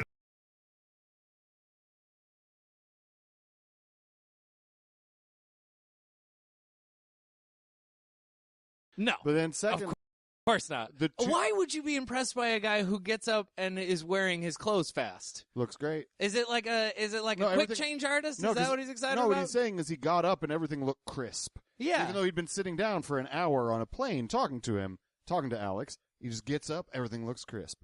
He's got a great suit. He's got a great suit. What I am more interested in... Alex Jones is a starfucker. There's two things that I'm fucking interested in this clip. Yes. One is the idea that he's glorifying the idea of being cool with killing. Like the idea that the military likes to kill people, and in order to be successful, you have to start to like to kill people. Even for a military, that is not something I'm comfortable with. I like the idea of killing having to be done sometimes judiciously by the military. I do not like the idea that they're like, we love killing people. That's fucked up. I don't like anybody who says that. Period. Mm-hmm. Because it's wild. The second thing is he talks about this military psychologist. He had a talk off the record, which I think means he's breaking that. Means he bothered that guy, But- and then he's like, and now I'm going to tell you about this conversation I had that I told him he wouldn't be. No, it just means that he's not putting his name out there. He doesn't understand what being a journalist is, though. Like, he No. shouldn't be saying the specifics of the conversation if it was off the record. But But that's not the important part. that's a good point. The important part is, like, he's talking to this guy. He's fucking arrogant. He's He's a chicken neck. He's so arrogant. Then he Only chicken necks are arrogant. Then he talks to this military guy. He's a man. He's not arrogant. He's a dude. Alex has such a fucking problem with people being arrogant and, quote, thinking they're better than me. He's so caught up in that idea of he's projecting so much. Yeah. About like, oh, these people think they're smart. They're better than me. Like, that's in your head, asshole. I swear to God, I still believe. I'm starting to be more and more convinced by this. If the people, like, if the New York Times would just be like, Alex Jones, we think you're so smart. So long as you talk about that, like, if we just push him in the right direction, like with Trump, there is a part of me that believes if we give Trump positive feedback and candy in certain, like with the speech when he sounded presidential or whatever. Yeah, they We gave decided him- not to put out that executive order the next day. Right, exactly. It's like if you give him positive feedback, maybe he'll start to do, like, we could push him in the, like, because he just wants people to like him. I don't want a baby so does president. Alex Jones. I don't want a He just baby- wants people to like him. I don't want a baby president. I don't want a baby propaganda. I don't want either of those things, but that's what we've got. It's not what We got. we gotta do something. They're children. They're small babies. I legitimately think that it's possible that by the time this episode is aired, we will have a new president. no, but the situation on the ground will be different than it is just on Saturday. This episode comes out on Monday. I think that tomorrow could be a wild day. During the recording of this episode, neither of us have checked Twitter. It might be an entirely new situation by the end of the recording. It's very possible. Okay, so I've got I have one more clip I'm going to play, and this one is about 10 minutes long or so. Okay. We can break it up, but the reason that it's important is that Alex loses his shit about money while talking about not caring about money. Right. While accidentally being literally sacrilegious. He said it earlier in the show that this is a Christian program, we don't cuss on it and stuff like that. Right. What he says in this next clip, literally, I think everybody who goes to church should be shocked and horrified by what he says. Okay. We'll talk more. You're really giving people who go to church a lot of credit on this. So I've gone to church a lot in my life, and I really... Me too. I feel like the people that I knew wouldn't like to hear this sort of thing. I believe in my heart of hearts there are no depths of depravity that people who go to church won't be fine with so long as they don't. And you just use the term heart of hearts. That's church credibility exactly. there. Anyway, here we go. I know the language. Here's a nice sales pitch that goes bad. We're pulling out. They're like, we'll march in the EU army. Well, go ahead then. And they always have George. We'll march in Black Lives Matter to shoot you. Well, then just get it going then. Bring in You George want a damn Soros? fight? Let's go, you bastards. Yeah, you got George Soros and all the paid protesters, and then you have the media that covers this like it's a good thing. And so, I mean, we do have a fight on our hands, folks. All I'm saying is I'm not giving up. And you see how far we've come. Hey, it's Let me America. tell you something. You decide you're going to have this victory, folks. We can't be beaten. I'm going to skip this network break because there's going to be a show soon if we don't get this together. I'm going to say something to viewers right now. So he's skipping a break. Which The would phrase be, "word in edgewise" is very, very applicable. he's skipping a break, which would be a commercial break. And now watch how he just gets impassioned, and it's a 9-minute commercial. No. Yeah. He can't I possibly know pull for that a off. fact that we have over 40 million people that listen to the streams, listen to us on radio, and that watch us on YouTube and Facebook and other platforms. 44 million people a week. Not true. Big weeks, it's higher. Definitely. And then I sit there and I think I'm doing good jobs if I'm selling 1,000 T-shirts a day. Oh, I don't give a no. rat's fat butt, No. excuse my French, about $5 or $4 we're making on each shirt. I care about those shirts in the streets. But I've got to fund myself, so I try to make $5 on them. We have the new Trump-Pence 2020 shirt. Will it? Horrified by what he says. Okay. We'll talk more. You're really giving people who go to church a lot of credit on this. So I've gone to church a lot in my life, and I really... Me too. I feel like... People say they murdered so many people before they rolled out the COVID shot. Just get some numbers up. They would cocoon you in a bag, put a catheter in you, and then murder your ass. Talk about a captive audience there. People say they murdered so many people before they rolled out the COVID shot. Just get some numbers up. They would cocoon you in a bag, put a catheter in you, and then murder your ass. Talk about a captive audience there.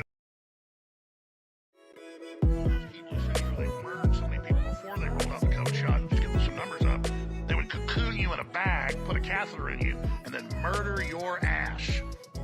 Talk about a captive audience there.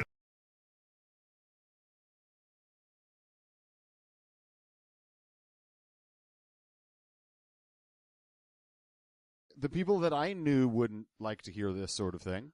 I believe in my heart of hearts there are no depths of depravity that people who go to church won't be fine with so long as they don't. And you just use the term heart of hearts. That's church credibility exactly. there. Anyway, here we go. I know the language. Here's a nice sales pitch that goes bad. We're pulling out. They're like, we'll march in the EU army. Well, go ahead then. And they always have George. We'll march in Black Lives Matter to shoot you. Well, then just get it going then. Bring in You George want a damn Soros? fight? Let's go, you bastards. Yeah, you got George Soros and all the paid protesters, and then you have the media that covers this like it's a good thing. And so, I mean, we do have a fight on our hands, folks. All I'm saying is I'm not giving up. And you see how far we've come. Hey, it's Let me America. tell you something. You decide you're going to have this victory, folks. We can't be beaten. I'm going to skip this network break because there's going to be a show soon if we don't get this together. I'm going to say something to viewers right now.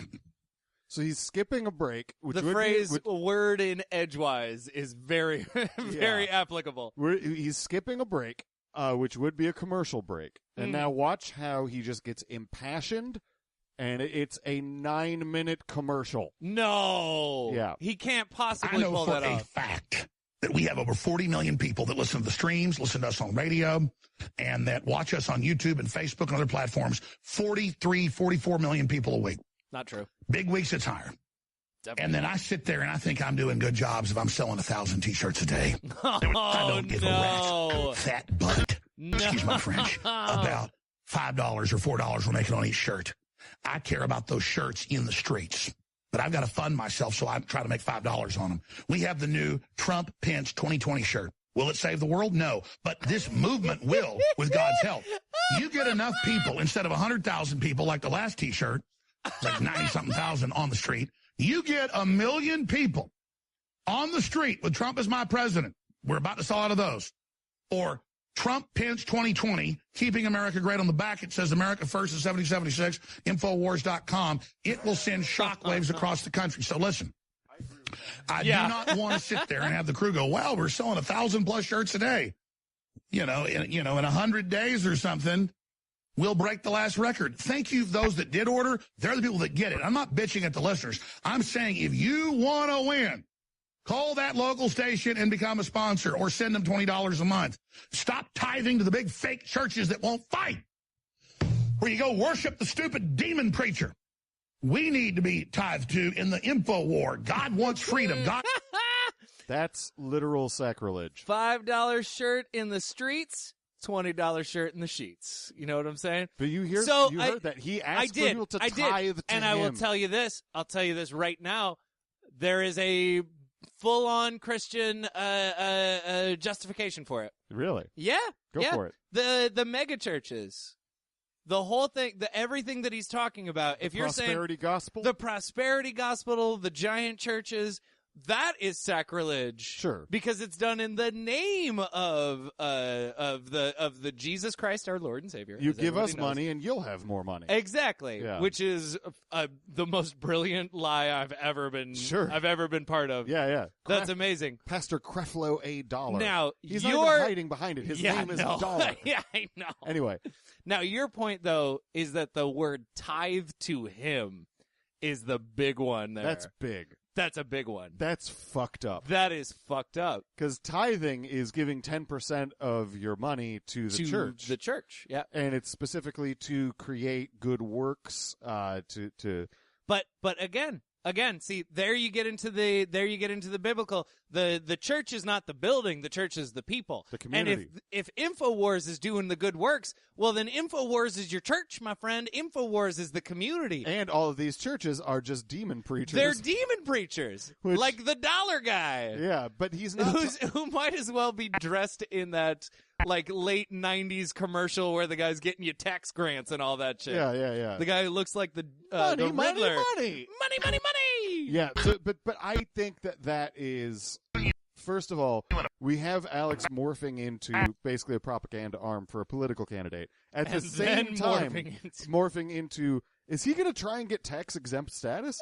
Like, he's turning this into a church in front of our eyes. Oh, that's how he makes it through this whole ad roll thing.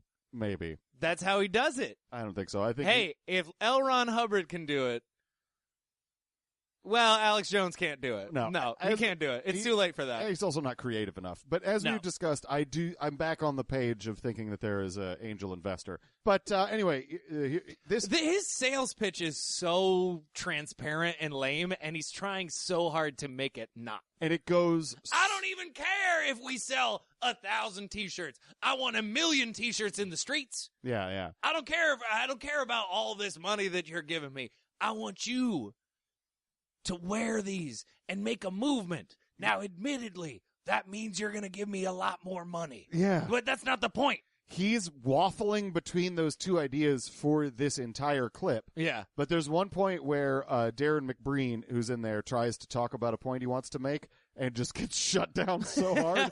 So it's just, let's play this out. Let's let this fly. Wants to promote justice.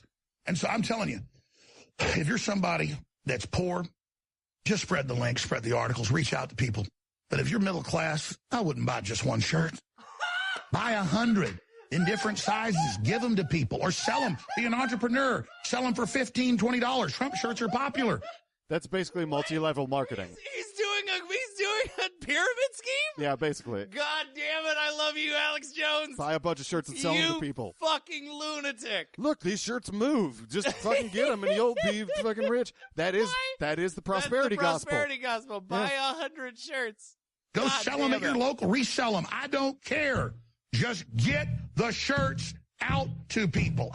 I honestly think that it might be an indication that he has too many shirts. I was going to say, it might be like we got to move these shirts. Yeah, he might be on the, like, everything 45% off. That's fair. I don't know. We're going out of business. He's also started a new thing where if you sign up for their newsletter, they send you half-off coupons for a new thing every day. Oh, they are really... So but that means now to me you're it's doing data mining. Now we're going back on the angel investor thing. Everything he's doing does kind of make it sound like he's broke. No, but I'm still waffling myself in the middle of like trying to parse exactly what is going on. Right. I think there is some brokenness. Right. Like I think he took a hit. Right. But I don't think there's a fucking chance that he's going to be screwed within the next I got even year. Yeah. But here we go. Would cut my right arm right off with a meat cleaver than defeating the New World Order right now. I mean, I'm not suicidal. I love life so much, but I'd jump into an inferno, into a volcano if I knew it would defeat the New World Order right now. No thought, no wait, into the volcano. Alex, when we went to the pro-Trump rallies all across the country, full of InfoWars shirts. Before they rolled out the COVID shot, just give them some numbers up, they would cocoon you in a bag, put a catheter in you, and then murder your ass. Talk about a captive audience there. People say they murdered so many people before they rolled out the COVID shot. Just give them some numbers up. They would cocoon you in a bag, put a catheter in you, and then murder your ass. Talk about a captive audience there. People say they murdered so many people before they rolled out the COVID shot. Just give them some numbers up. They would cocoon you in a bag, put a catheter in you, and then murder your ass. Talk about a captive audience there.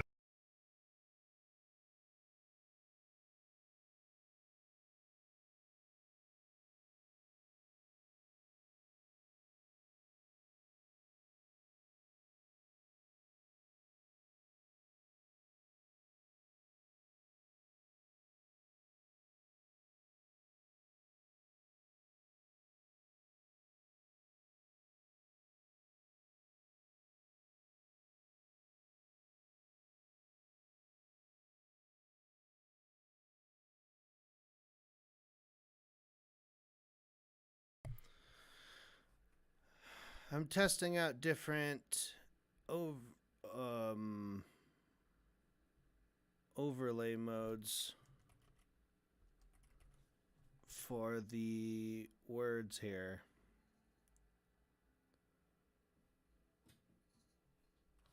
It's like every fifth person. And then we recruit the other Trump people that are awake and the Republicans that are starting to wake up. Here's why it's good. It's a recruitment arm for liberty. Mm-hmm.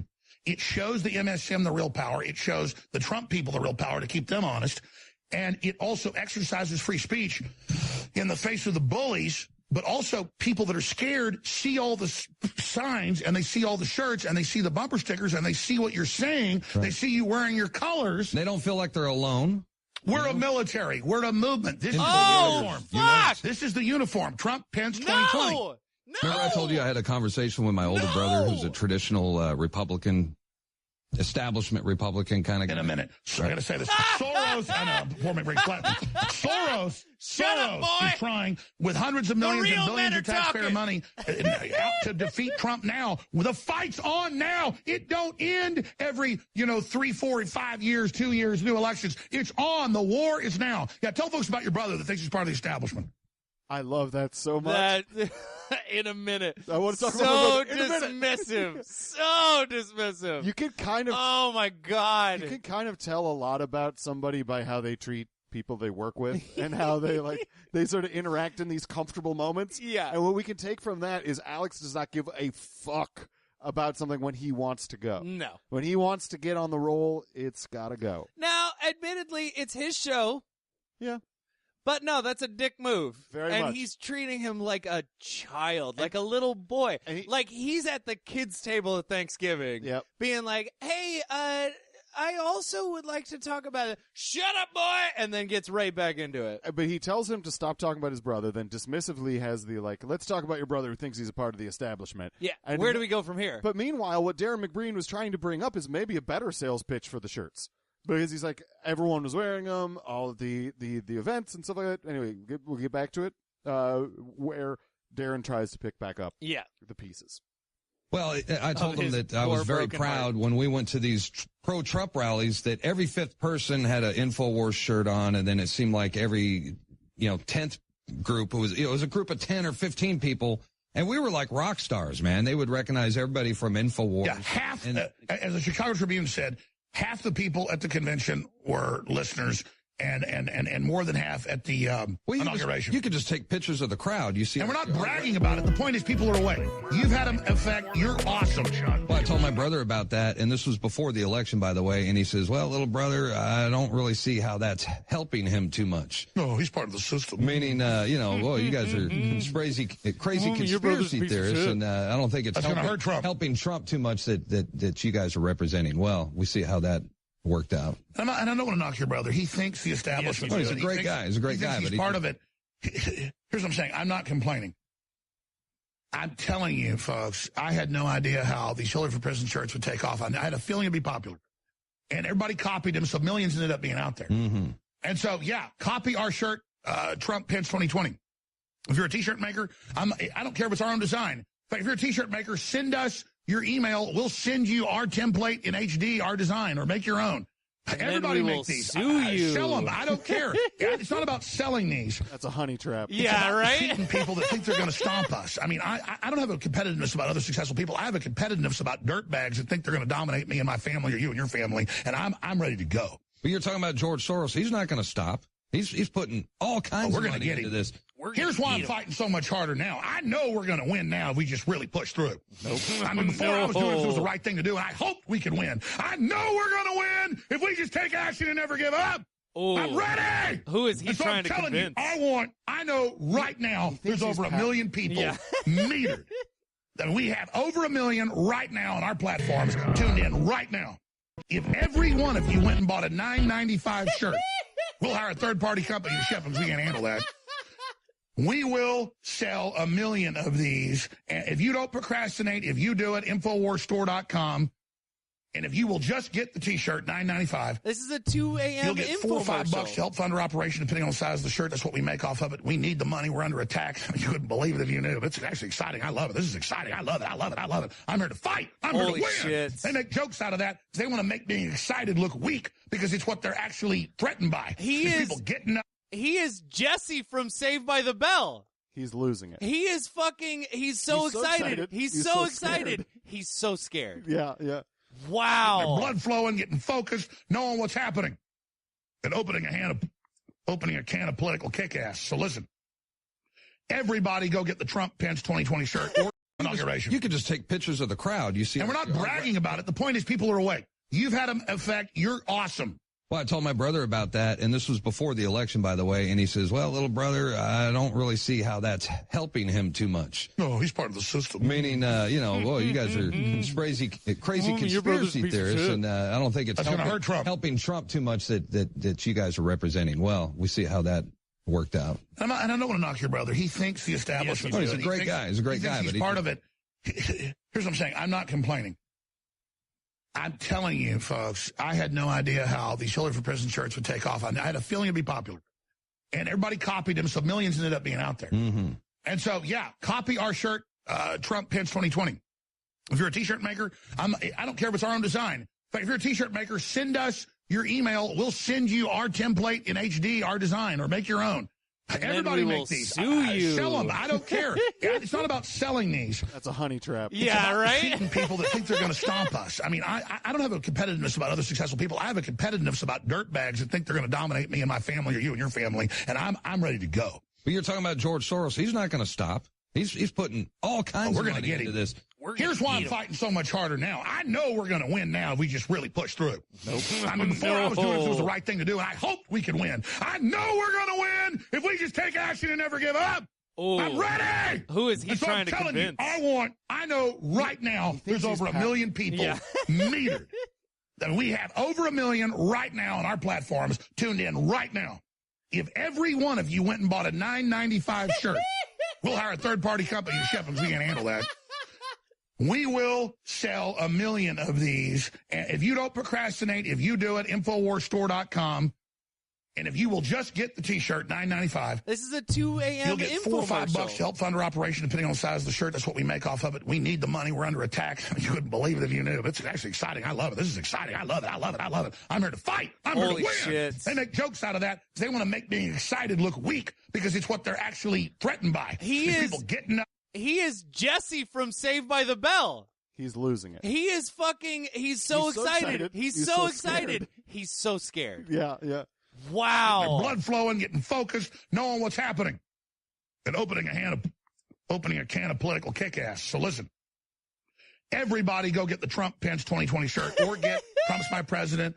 It just goes. It just goes over and over again. But because we're running out of time, I want to get to the end of the clip because he just fucking loses it so hard. Okay, it's one of the great Alex Jones yells of okay. at least the last 3 months. So this is a new bump for us, for sure. We're entering new territory. Okay. Percent, folks. Be like the 5% that won the Revolutionary War or the 3% that started it when the Brits kicked it off.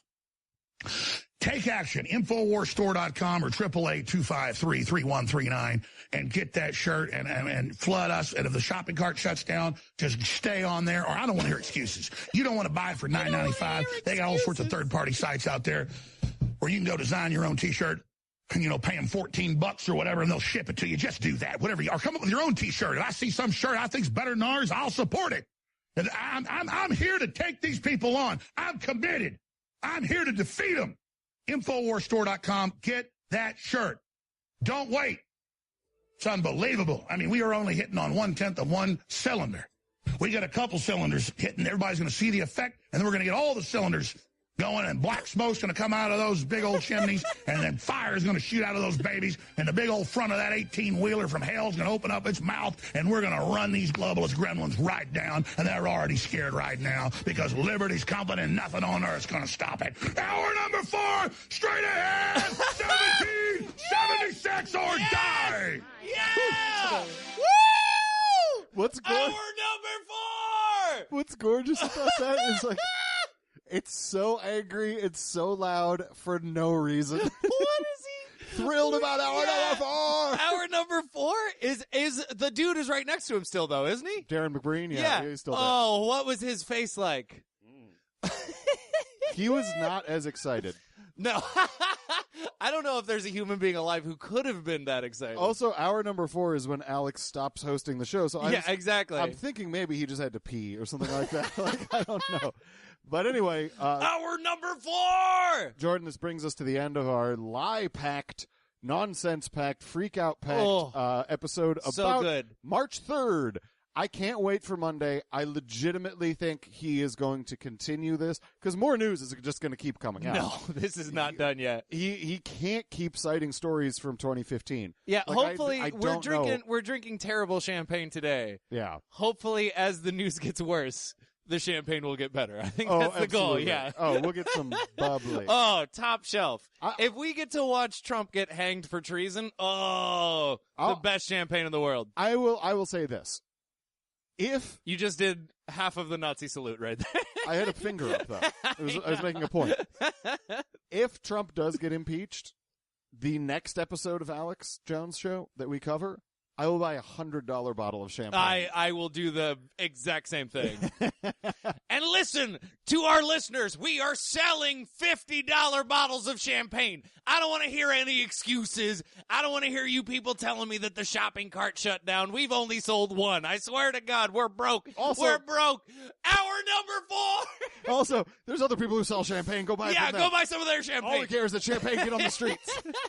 Anyway, people can follow us at knowledge_fight on Twitter. You can subscribe to us on iTunes, leave a review. Please leave Give us a review. Rating.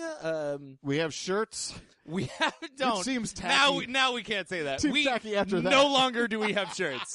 We have 2 shirts that are one of them's mine, and one of them's yours. Yeah, exactly. Full respect to Derek Smith. We can no longer sell shirts now. You can also email us at knowledgefight@gmail.com if you have any reviews or any feedback. If you're mad at us, if you think we're globalists, hit us up. What else? Anything else? No, I think we are just a couple of policy wonks. We'll see you soon, but until then, we are in the weeds on this policy shit. Andy in Kansas, you're on the air. Thanks for holding.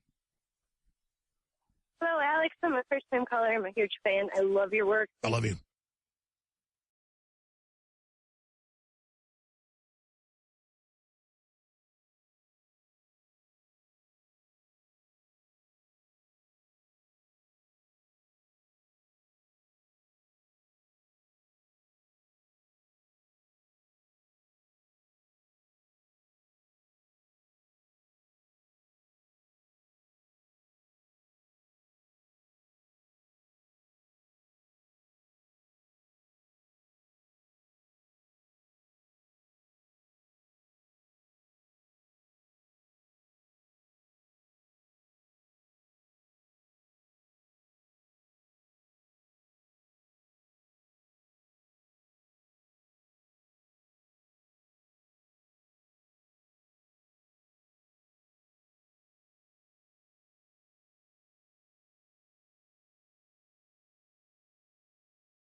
Andy in Kansas, you're on the air. Thanks for holding.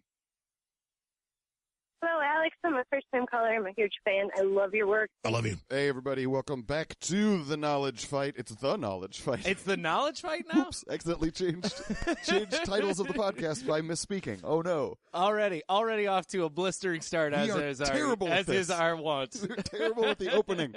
I'm Dan. I'm Jordan. This is a podcast where we sit down and drink a little bit of wine and discuss Alex Jones. But Twist! This is a chubby checker level twist. I watch tons of InfoWars and know a lot about Alex Jones. And I don't know a goddamn thing about him. And that's where we find our fun. Guys. So far. Sorry we only had one episode last week, but, realities of life happen. And we didn't promise you shit. So you got very defensive very quickly.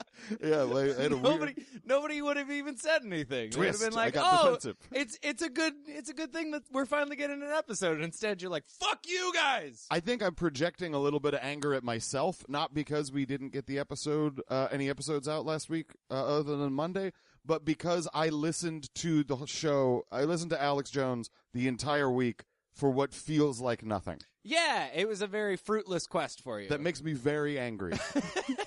That's like if I had played hours of Zelda and did not end up freeing an elephant. Jesus, you are going to keep going about Zelda. It's I've heard nothing but positive reviews about it. I don't have any Nintendo, so I don't get to play Breath of the Wild. That is actually why we didn't record. Yeah, it really is. It really is, isn't it? Yeah, because I've been playing too much Zelda. By the way, guys, it's a great game. All right. But that's not what this is about. Let's stop buzz marketing. They're not paying us. This show is not a video game review show. But it is. That would be a stark pivot really quick. Yeah, that would be like Trump being a decent man all of a sudden. That level of pivot. Guys, we like to start things off. We like to, get warmed up. So I have a couple of out-of-context clips of Alex Jones from the area of time we're covering is all of last week, March 6th through 10th. Right. But I reserve the right to go back to that time period more specifically later. Okay. Because the only reason, it's basically Monday through Wednesday is what we're covering, but we have to go to Friday in order... Fuck this. You are turning this into a very Here's the big enchilada. enchilada. Jesus, now you're interrupting me with clips? Man, what is Zelda going has on? changed you. Yeah. Anyway. Sorry about that. Here's the big enchilada. That's our out-of-context drop. That was it? I've noticed... I kept waiting for something. No, see, here's the thing. I've noticed that he is now obsessed with the expression, the big enchilada. Has he been saying that a lot? So much. I could make a massive supercut of, like, the 30 times he says it over a couple days, but I just have a second. That's not even the big enchilada. Let me give you the big kahuna. No, it's not even the big enchilada. There's the big kahuna. Those aren't related to each other in any way. They're just both big. Yeah. Big kahuna. Big enchilada. That's a person. Yeah. Yeah. Big enchilada is just delicious. Might order an enchilada for dinner. Have you considered whether or not the big kahuna is also delicious? I imagine he is. You think so? Yeah. What is the big kahuna? The big kahuna is it's a Hawaiian thing. That's right. You lived in Hawaii for a little while. bit. Yeah. It's just a cool dude, man. Okay. The big kahuna is the guy who's on top. It's not like an official title or something like that? I don't think so. It's not like King Kamehameha or anything like that. Or, the Humu Humu Nuku Nuku Apua'a. That's the state fish. Oh. I just like saying it. I can tell. Anyway. You said it with relish. So, Jordan. All right, let's get to some clips. We're going to start here on March 6th. That's Monday, if you're nasty.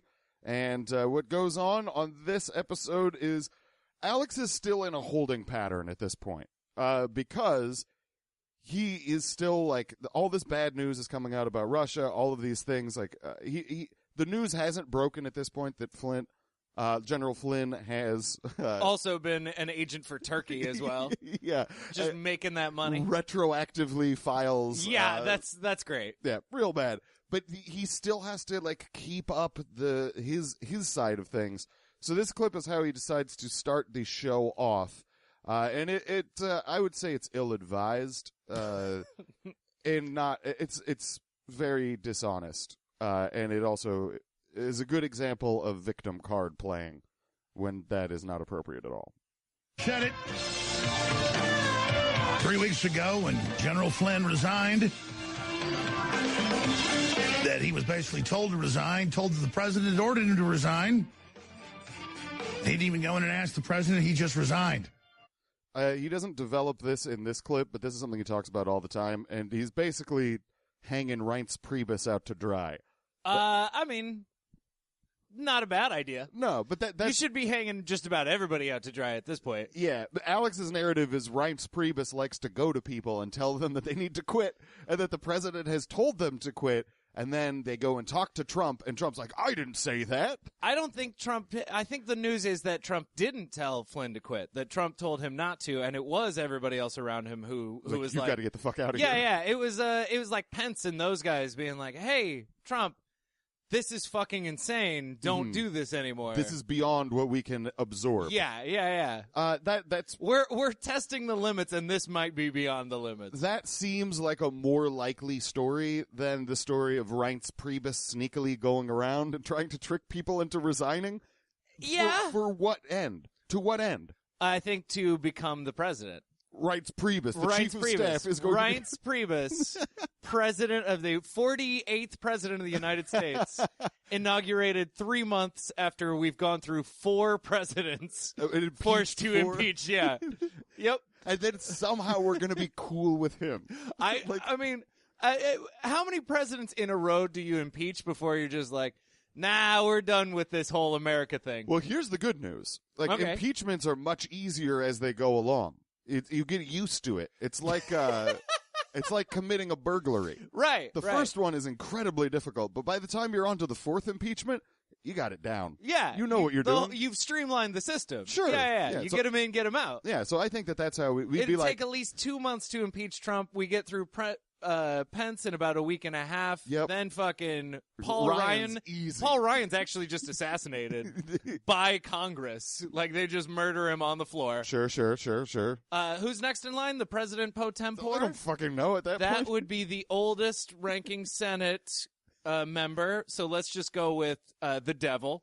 I'm assuming he's one of them at this point. Wait, hold on. He was elected in Alabama. We know that. The next person in the order of succession isn't the oldest person. No, the president pro tempore is the oldest. Is traditionally they give it to the oldest member of the Senate. Like age oldest or longest tenured? Age oldest. Oh, that's a bad idea. Exactly. Well, that's why that fucking Strom Thurmond was the 4th in line to become president for years. Oh, that makes sense. Strom Thurmond. I always wondered why that was the case. Yeah. It surely wasn't because he was a well-known social justice warrior. Certainly not. He's not out there with Rainbow Snatch having fun in the parks. Nope. He's hating on the blacks. So anyway, Flynn.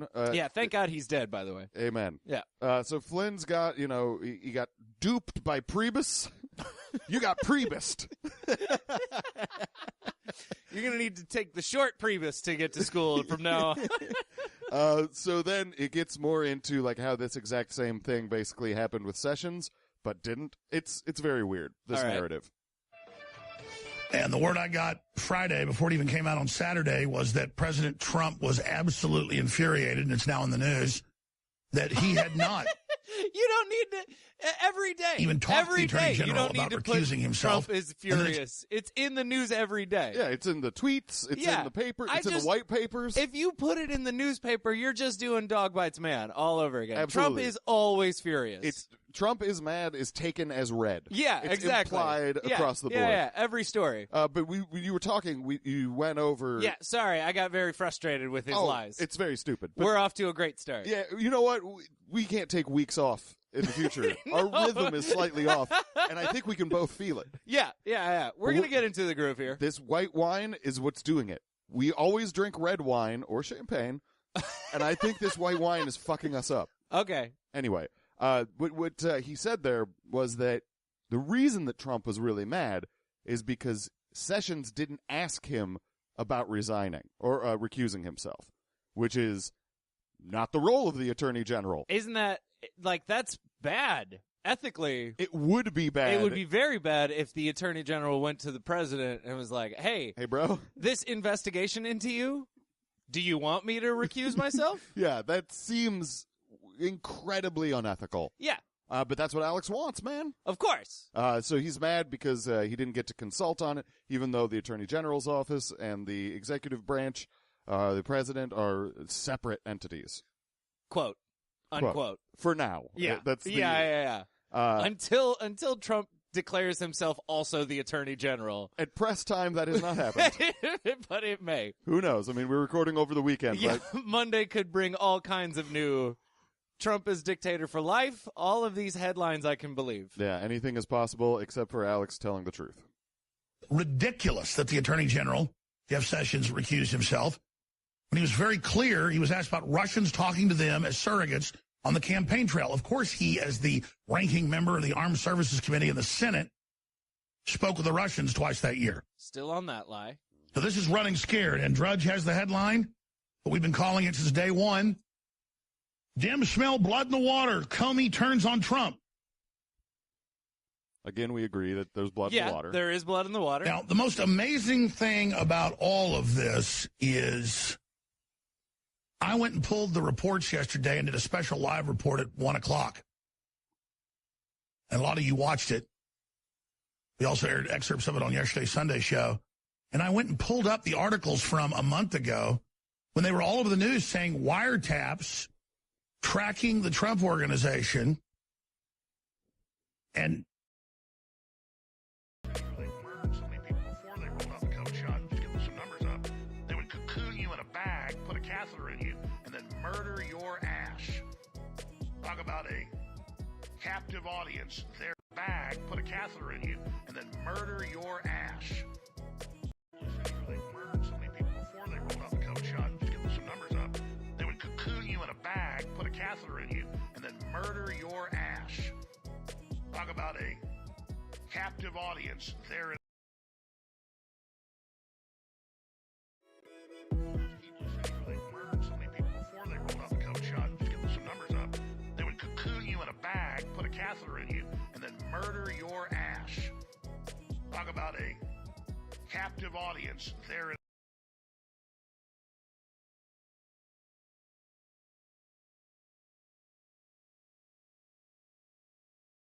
Tracking phone calls out of Trump Tower, recorded General Flynn talking to the Russian ambassador.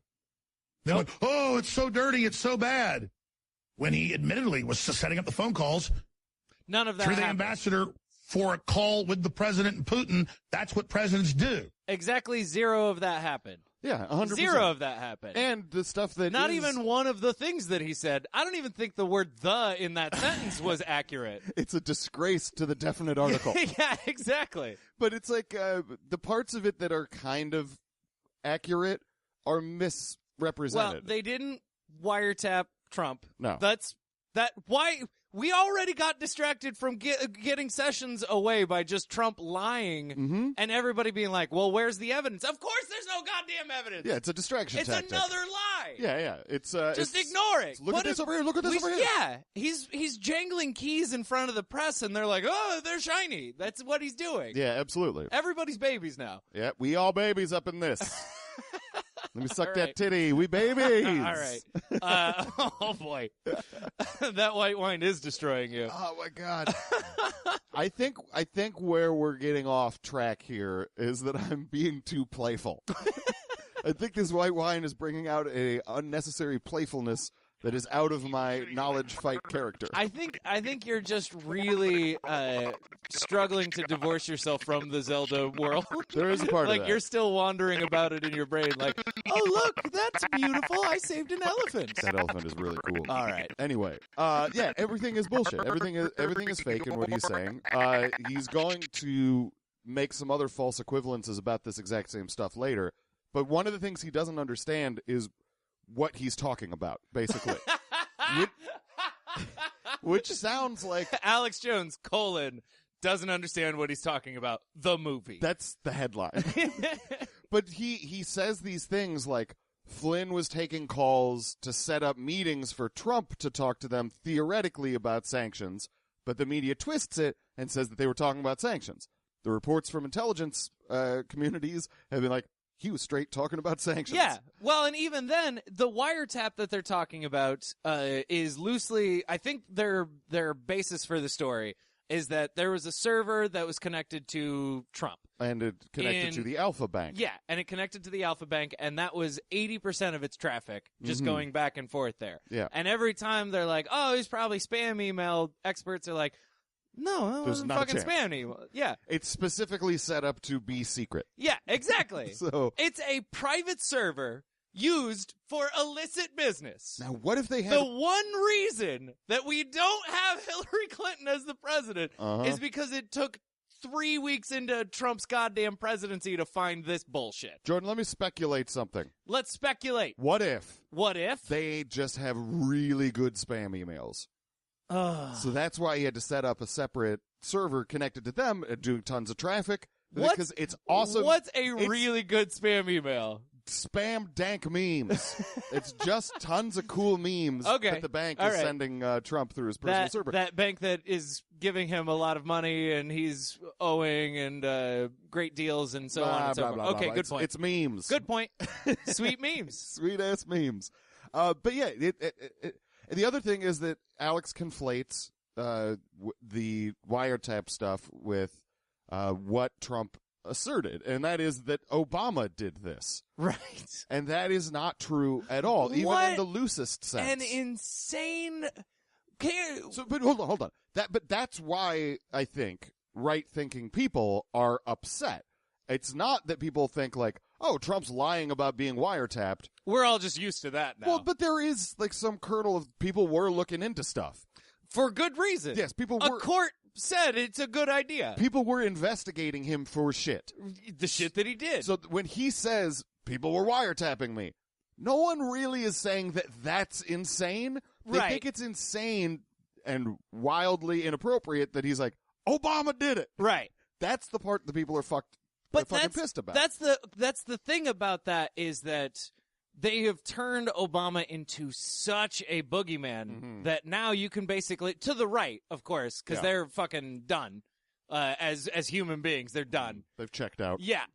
You can just say Obama did anything and they'll be like, yeah, I believe that shit. Which leaves, and of course Trump would say it because that's the type of thinking Trump has. Like, in Trump's mind, if somebody was challenging him for the presidency, he would be like, well, of course you wiretap them. Of course I would How sabotage else are you him. going to get them? Yeah. Absolutely. You got to wiretap them. It's cutthroat business world shit. Exactly. So to him, it makes perfect sense. I genuinely think he believes that utter and complete bullshit. Because he read it on Breitbart. Yeah, well. Which is another problem that will come up. But back to the clip.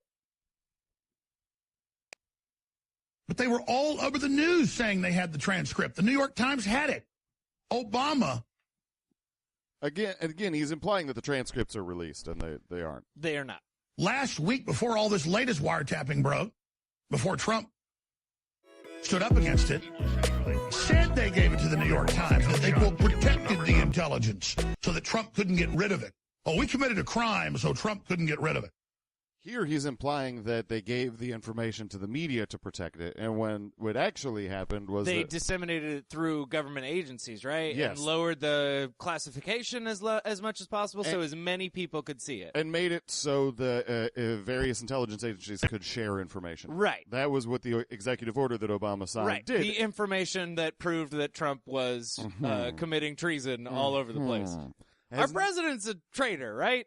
Have we all just agreed on that yet? Well, I mean, even if which by extension means that the entire GOP Congress is traitors, they're like at all least of that aiding stuff. and abetting a traitor. Exactly. But like if you want hang them all, if you want to take a step back and like not say something that inflammatory, you can just take the instance of the Chinese granting the trademark is insane. Yeah, that's by definition. Yeah.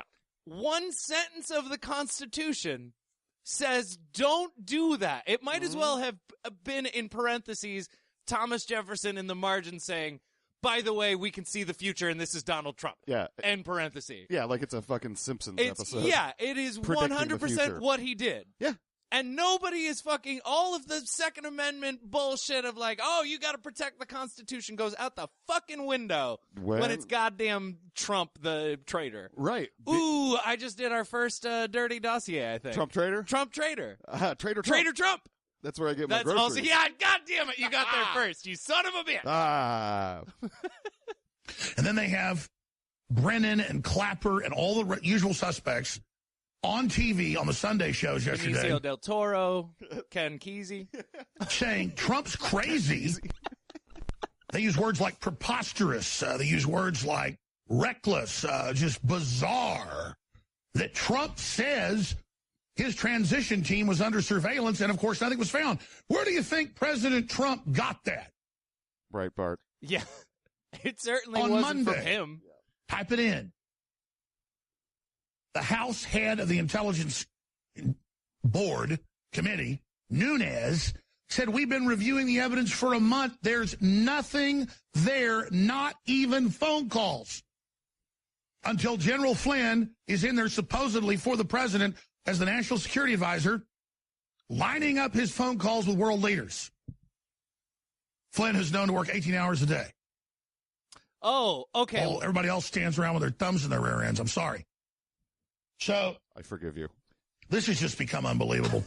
So, like, this clip looks really bad a week later. Yeah. It looked bad then, but it looks real bad now. You know the thing that really frustrates me about the whole wiretap bullshit is that Trump, as president, could just declassify the evidence that he was being wiretapped 100%. instantly. Yeah. Which, if there was evidence, that's a total Trump move, right? Sure. He just declassifies that somebody's told him, hey, you can declassify this. These people will be under indictment tomorrow. It will prove. It will, yeah. It will prove a massive conspiracy Yeah, against you. yeah, and that's something that you should do. It would show that the globalists are Right. moving against you. And frankly, I would do that if I were Trump. I would be like, look, there's this massive conspiracy. Were that true, I would support him doing that. Exactly. As well, yeah. It's the only thing that makes sense. It's almost like if there was some sort of shadowy agency infiltrating the government, we would want to get rid of it. Sure. Even if it wasn't from Russia. Yeah, absolutely. There was that great question in one of Spicer's press conferences where a lady asked, so if Trump has the proof, why is he asking Congress to investigate this? Couldn't he just provide the proof? And there was no answer to that question. No, of course not. Like, I think he's asking that people go through investigate. Yeah, just, nothing. Just scatting. Sean Spicer is a In all those key blue cities where they murdered so many people before they rolled out the COVID shot, just to get some numbers up, they would cocoon you in a bag, put a key blue cities where they murdered so many people before they rolled out the COVID shot, just to get some numbers up, they would cocoon you in a bag, put a catheter in you, and then murder your ass. Talk about a captive audience there.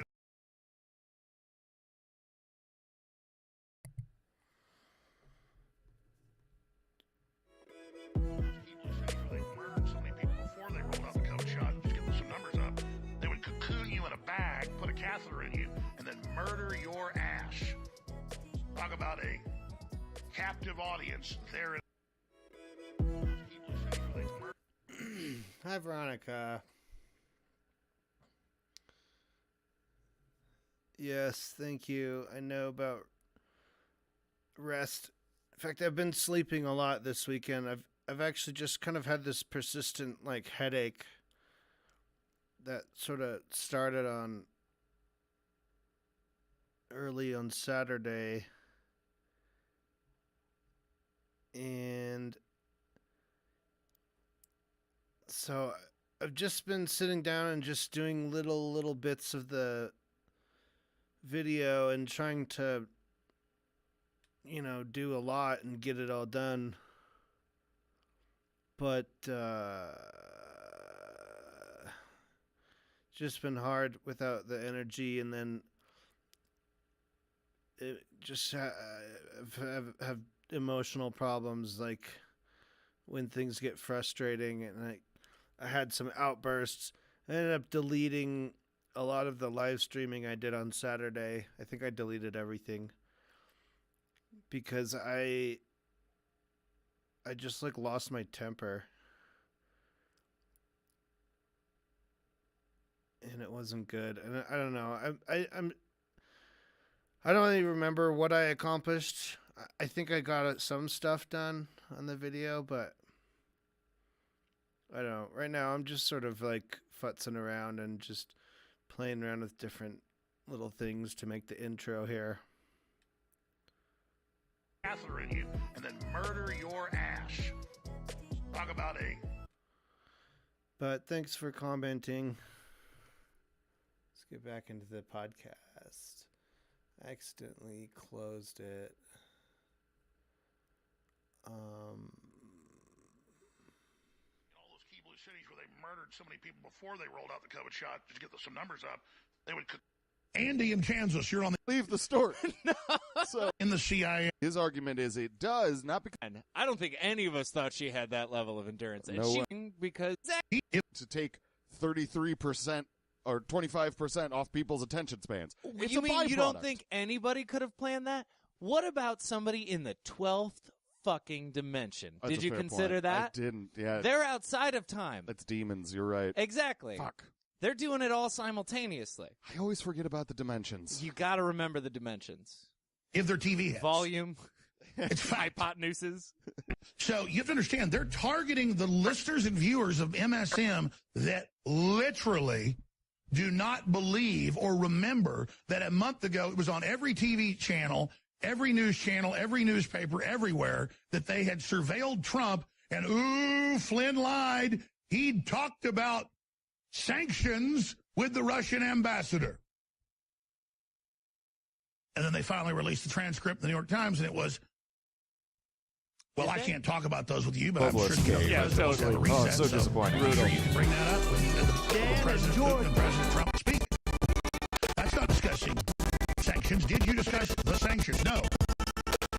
Did you line up a discussion about them? Absolutely. See, they play these games. But in real government, in the military, at those levels, and in law, they train everybody to answer exactly as they're asked because they don't want a bunch of obfuscation. Which is But why they use that to manipulate Flynn sessions. got into trouble in the first place. He answered exactly as he wasn't asked. No, that's, you mean Sessions. Sessions, that's right. Yeah. I mean, that's what he's getting at there at the end there is like, Al Franken had this really specific question. Did you or anybody have contact with the Russians? Yeah. Which was not what he asked. No. We've been over this 100 times. Right. Alex Jones doesn't understand quotes. He doesn't understand... He doesn't understand hand quotes, air quotes. It's so fucking frustrating. And one of the reasons... Auto quotes, insurance quotes, none of it. One of the reasons I kept this in, even though he just said basically the same thing in our last clip, is because I wanted to illustrate a little bit the repetitiveness. Right. And how he just says the same things over and over again that Until aren't they true. become true. They Yeah. become true to your mind if you're not paying attention. Because Right. it's just like, oh yeah, I guess, Flynn did get set up. I guess Sessions was asked a lawyerly question. And he wasn't. Not even close. Sessions answered a question he wasn't asked and answered it poorly. Because he was nervous, because he was lying, because he is colluding with Russia. I would be terrified. To break down American democracy. I would be terrified if I was in front of the Senate and I was up to some shit. Yeah. I would say something... Which again is another reason to respect Hillary all the more because she lied for like 12 straight hours. That is endurance that Trump thought she did not have. Oh man, I don't think any of us thought she had that level of endurance, and No she way. was fucking stone cold. Benghazi. Yeah, great. Investigate it. Oh, servers, emails.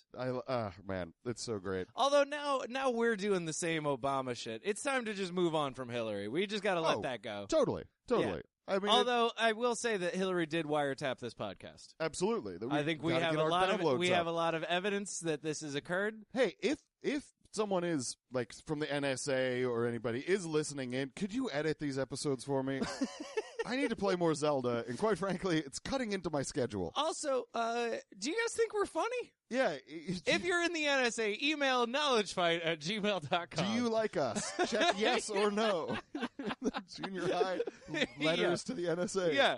Okay, this next clip, Alex, this is the first of two instances where he sort of gets into talking to Trump on the phone. Mm-hmm. And again, he says a little bit more than he probably should.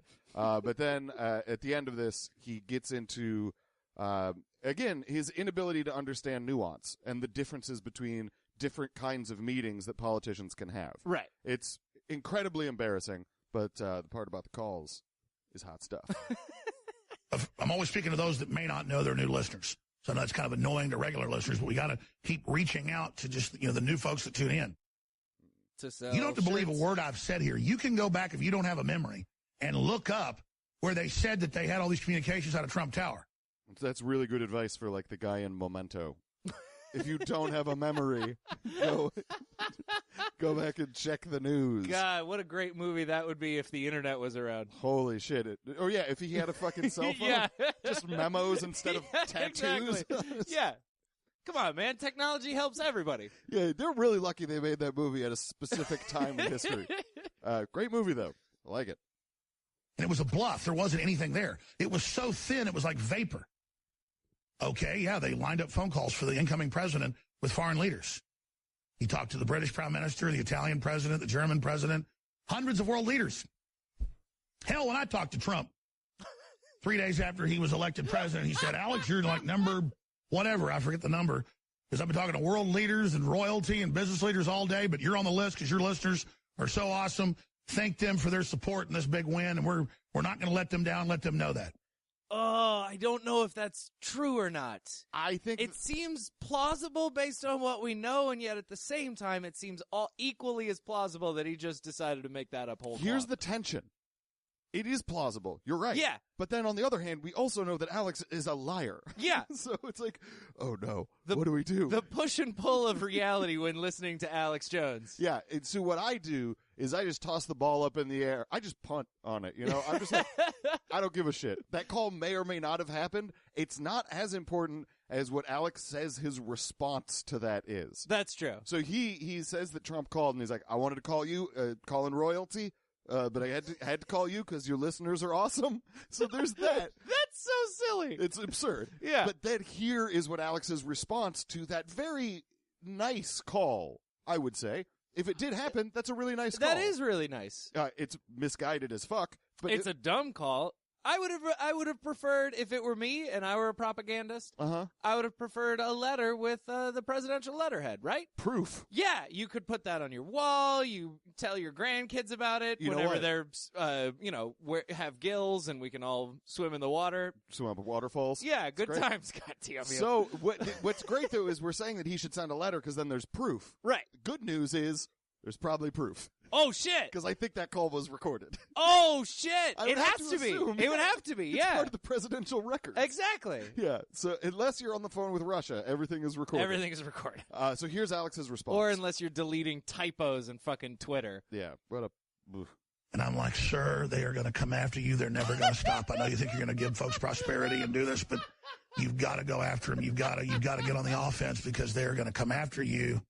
So Didn't even say, like, how are you doing? Nope. Not a thank you. Nothing. Just... But here's what's They're great. coming for you, sir. They're gonna eat your bones. What's great about it is we know he's talking about the globalists. Of But course. what's super fun is because he's clunky with language, it kind of makes it sound like his listeners are going to come for it. Because of pronoun reference. Yeah. I remember. We got to teach him how to diagram a sentence. And I'm not going to get into our private conversation about that, but let's just say the president knew that. But he's trying to take the ultra high road. Yes. The president. And he just wants to turn the economy back on, and that's Taking why the high he road. should leave Obamacare there for a year and let the Democrats get the blame That's for the it. Trump I and know. The $5,000 fines and the rest of it. But he doesn't want to hurt small businesses and the average person, so he's just like a stalwart doing the real deal. I mean, So that's actually just Alex literally verbatim dropping Trump talking points. Yeah. Like the idea that he could sit back and watch Obamacare implode, but he doesn't want to do that to people, is directly out of Trump's mouth. He did say that. Yeah. That's just him. Like, And the weirdest thing to me listening to this is that I have seen and like absolutely zero steps towards even pretending to make the middle class's life better. none. No small businesses are improved. Well, no, nothing. If There's zero positive things that he's done for the very people Alex Jones is insisting are the only people he cares about. If you listen to Alex, he does cite ad nauseum that the stock market is going up That And- doesn't help middle class or poor people. Fuck all. No, his argument is it does, not because you don't have stocks, but all those stocks are businesses that are able to employ people. If the stock market goes up, those businesses are doing better. That helps the common man through a trickle-down kind of system. It's nonsense. But then he's also... I'm sorry. Every time somebody says trickle down, I have a stroke. Like, I start barking. I just see flames. I don't think that's the last time you're going to bark in this episode. I've yelled. My dad has told me about trickle down economics since I was 6, and he's been dumb the entire. Even when I was 6, I was like, "Won't they just keep the money?" And he was like, "Shut up, boy." You know that they would because history, number one, and then you ever hear about it? Because that's what you would do probably. I mean, I know I'd wiretap Obama. That's for damn sure. Yeah, when I've had a couple times like bank errors end up accidentally giving me like 20 extra bucks. Oh yeah, I keep that shit. Yeah, absolutely. They don't need it. I need $20. Yeah, so I mean, along those same lines, that's what businesses would do. But okay, so the other thing is that he constantly talks about the small business confidence index and stuff like that, and people are more optimistic than ever before. Which really? I don't know. I don't know about that. I mean, I literally don't know about it. Yeah, we all live in our own little liberal bubbles, but I'm trying to read all the conservative news that I can, and even they are not optimistic. Well, that's smart conservative news that's also controlled by the globalists. That's true. That's what That's true. You're failing to recognize. Is Breitbart really optimistic? Yeah, super optimistic. Wow. Yeah, super optimistic. About what? Breitbart? Yeah. Because they're doing a lot better, I'm assuming. Our stock is going up. Yeah. So anyway, here we go. Let's get back into this. We're going to get to the point here where he talks about these meetings that are... He just doesn't understand the difference between, like we talked about, with people having public and private meetings. He just doesn't understand that at all. Anyway. Study everything going on. Morning, noon, and night. And Trump is so good, so honorable, it makes me sick to my stomach to see him being rejected by so many dumbed-down people that aren't even part of the power structure. Oh, he didn't And even then I need look that at the second power part. structure against him, It a just bunch makes of him sick to his addle-doddering stomach. weirdos like Schumer and Pelosi and Maxine Waters that don't know what planet they're on. Again, he only uses those references because he has that clip of them misspeaking. Yeah. Which is petty, stupid, Yeah. and it's proof that he doesn't have anything. No. If he had anything, he wouldn't have to keep going back to Maxine Waters saying Korea instead of Crimea. Well, you know, it is one of those things that by repetition he's created like a fixed point, so we can always go back to that area. So you're talking about waypoints. Yeah, and if he starts, oh boy, are you getting into Zelda again? No, that's Okay. we talked about this before on the show. Oh, did we? That's the term we used. Yes. But if he does bring in actual evidence that new stuff, he's got to start that all over again. Well, he's got to get into the weeds. Yeah, he's got to start all over again, and then that kind of like Pavlovian response of like, yeah, liberals are dumb has to take forever to rebuild itself. Right, you're right. It is shorthand and cheap. It's really stupid. Yeah, very bad.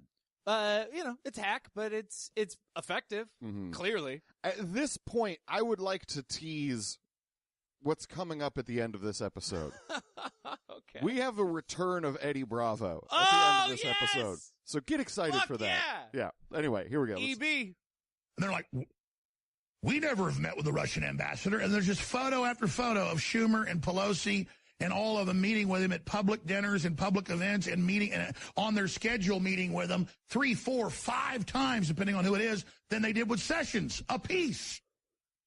Because that's who you meet with when you're at the top of the Democratic Party or the top of the Republican Party. That's what goes on. You meet with the Japanese. You meet with the Chinese. You meet with the South Africans. You meet with the Brazilians. You meet with the Mexicans. You meet with any big, strong, rich, powerful country. People can say, oh, well, Brazil or Mexico aren't powerful. Yeah, they are. Their people aren't. Their elites are super rich, some of the most powerful in the world. The point is that there's constant meetings going on around the clock, ladies and gentlemen. Yes, there are. And that's, I don't dispute that at all.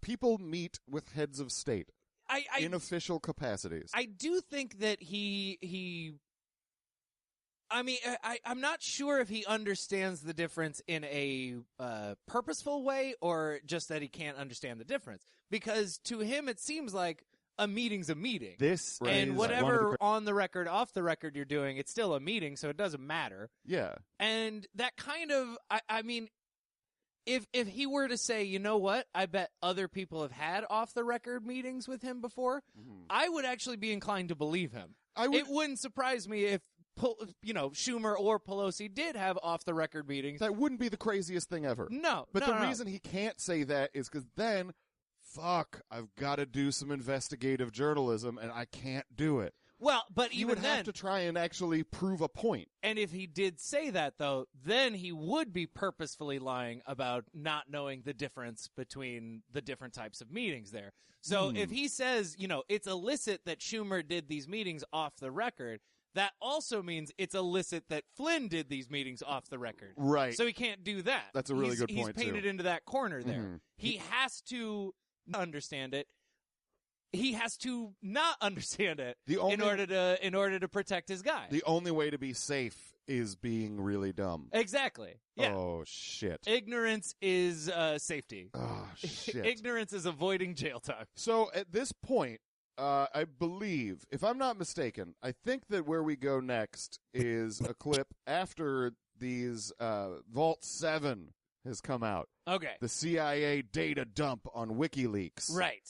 Right. Lost his mind, screaming. Went nuts. Yeah. He became a totally different person in a petty, money-grubbing kind of way. Yeah. In a televangelist kind of way. When this Vault 7 stuff comes out, he is like, a weight is lifted from his shoulders, and he believes that he's been proven right about everything throughout his entire life.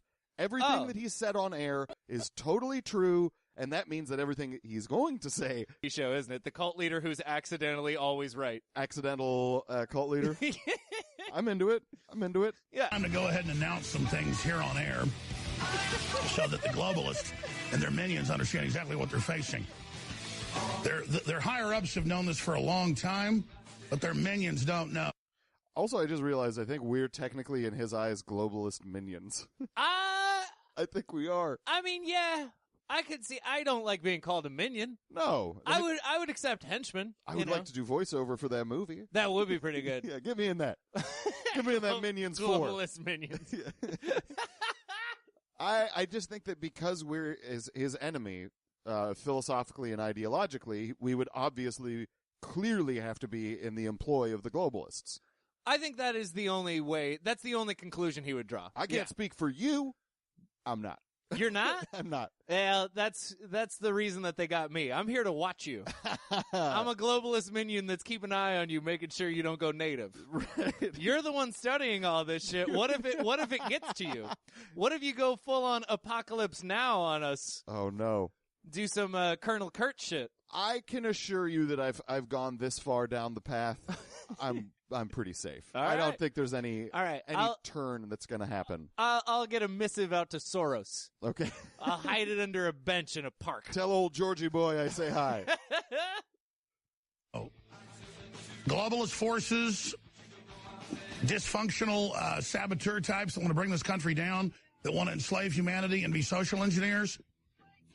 You have been undermined for decades, and the patriots inside our government and others have been quietly preparing for your absolute and complete defeat. Not your overthrow, but your legitimate defeat.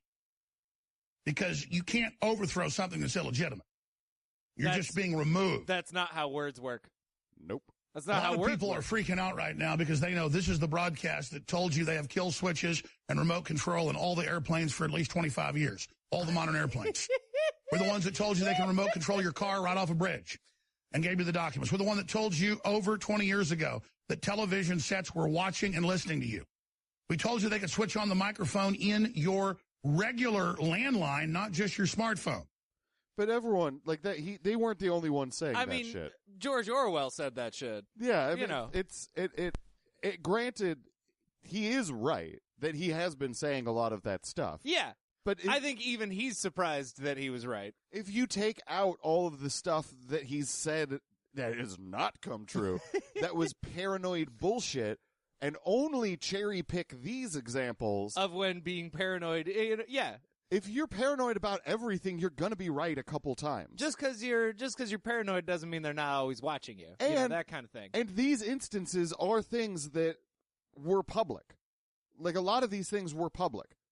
It's not that describe what things were public. Well, the fact that people could hack into your computer. Oh yeah, and see you through your camera, hack into your car, like that whole thing. Yeah, absolutely. Those things are things that people who study technology have been aware of and had been warning about. Right. That's not like Alex Jones cracked the case or anything like that. And I don't think he would even say necessarily that he did. Bullshit. Maybe he would. He would totally say that he did. But he would say that the tech people only thought about looking for it because he told them, because he had the globalist information. Tip of the spear. Tech people were globalist minions until he woke them with his knowledge. I red pilled him. Or he might just say that. So anyway, but like, this stuff is really hard for us to deal with, I believe. Because it is a point where I know you well enough to know that we're in agreement about this. A lot of that stuff about technology is pretty scary. It's very scary. A lot of the stuff that they can do with technology is really, really scary. It's bad. So when Alex is talking against these things and the ability to hack into computers and stuff like that, philosophically, we agree. Like, that's bad. We shouldn't, like, it's could be abused terribly. Yeah. By some sort of autocratic president who wants to be a dictator. Yeah, who has a slipping grip on power and might want to flex something. Yeah, he might want to maintain that grip on power. So all of a sudden we might see, that would be really fascinating if all of a sudden we start seeing these leaks on every politician that disagrees with him. Because there's got to be stuff. Right. And it's definitely been recorded. You could, like, the problem with the, what Snowden revealed about the wide netting that they're doing, where they're just saving all of these communications, is that it doesn't help to stop terrorism. There's too much noise. You can't find the signal. Right. But it does help if you are looking for something. You know you have all this information to go digging through. It helps as like an investigative tool, not a preventative tool. Yeah, exactly. So if you want to release some info, like, you could ruin anybody's life at any moment. Yeah. If they have a secret, you can put that out there immediately. They're discredited or whatever it is. Now, I haven't read all of the new WikiLeaks dump because it's fucking massive. 1 million massive. pages, yeah. And there's literally no way Alex could have by the next day on air. Or so he doesn't know what's because in it. he can't read. He might be illiterate. Yeah. There's no way he could skim a couple headlines here and there, which seems to be his modus operandi. But there's no way he could have a nuanced understanding of what's in there, what is actually being revealed. And he just lies about it. In the time since then, I've read up on like assessments and analysis by people who are in like information security and these sorts of fields. And basically, the dump that happened is dangerous because it does illustrate a lot of tools that are at the disposal of the CIA and other intelligence agencies. Yeah. It does not indicate in any way that these things were used on citizens. It in no way. I mean, no. It doesn't point. There is no smoking gun, right? But you get a shiny toy. You want to play with it, Like, and even if it's not been used maliciously from a government standpoint, some CIA dude has seen your naked pictures, right? He has. It doesn't matter. They've shared them. You know it. I know it. Dudes are awful. It's happened. It's probable. I have to. I'll give you that much. It's likely. Yeah. But it's not what Alex says. No. He says that it's proof that they killed Michael Hastings by running his car into a tree. Okay. Which is sketchy. That's a little bit of a weird instance. You're going to need a little bit more than, I bet they could. Right. He stops just short of saying, like, the Malaysian planes were instances of this. He goes so fucking far on this, and that everybody's TV is listening to them. It's like in that book, 1984. He's taking his paranoid fantasies. There's a slight confirmation that these tools and these backdoors are available to people in intelligence. And then using that information as confirmation of his paranoid fantasies that he's been having for years. Yeah. When it's not confirmation of that. And also, they haven't had it for as long as you might think. I mean, not if 25 years. Yeah, well, they're talking about the backdoors and shit that they have in iOS and Right. all of those things, and those haven't been around for that long. No. And they won't be around for longer at all, which is the amazing thing. Like, for all the weird and awful shit WikiLeaks has done, they did this time, like, say, hey, we're not going to just publish all of the ways to get into the iOS and the Android operating systems. Mhm. We're going to give it to them first so they can close those holes. Oh, they did? Yeah. Oh, that's great. Yeah, they haven't done it. They are going to. Oh. But they're going to wait until Apple and Android closes them. Okay. Because And that that's could be the a scariest- dangerous hacker tool. Exactly. Well, it already is. The fact that they have purposefully found these and asked them to stay in there and not revealed them is the most dangerous thing. Like, yeah, I guess if you're in the government, that helps you in a certain way, but that also means they exist. Yeah. And somebody will find them. Well, anything that exists, And it's there. Anything that exists like that exists for a reason. Yeah. And the only reason for that is to bypass your privacy and security. Yeah. So, like, that is, again, the small point in which we agree with Alex. Yeah. All the And- rest of it, no. And one more time, why is it that Obama did all that bombing? Did they have something on him? I don't know. I want to know. It seems inconsistent. I want to know. Well, apparently- Where's my paranoid fantasy at, huh? I was How just- come I don't get one? I was just reading up that, like, Trump has already dropped more bombs than Obama did in a year. Perfect. Great. Love me some America. So that argument is gone. Yep. He's already gone golfing more times than Obama did in a year. Melania costs us, what? Some ridiculous, like $500,000 a goddamn day. Yeah, something like that. It's like $3 million a week or something like that. Every single American is paying for her to hate her husband. Well, that's the part where we get into fantasy narratives. We don't know if it's because she hates Trump. It seems like it. I mean, there's no other. The only other explanation is Barron's got to go to school. Yeah. No, Sure. she hates him. Yeah.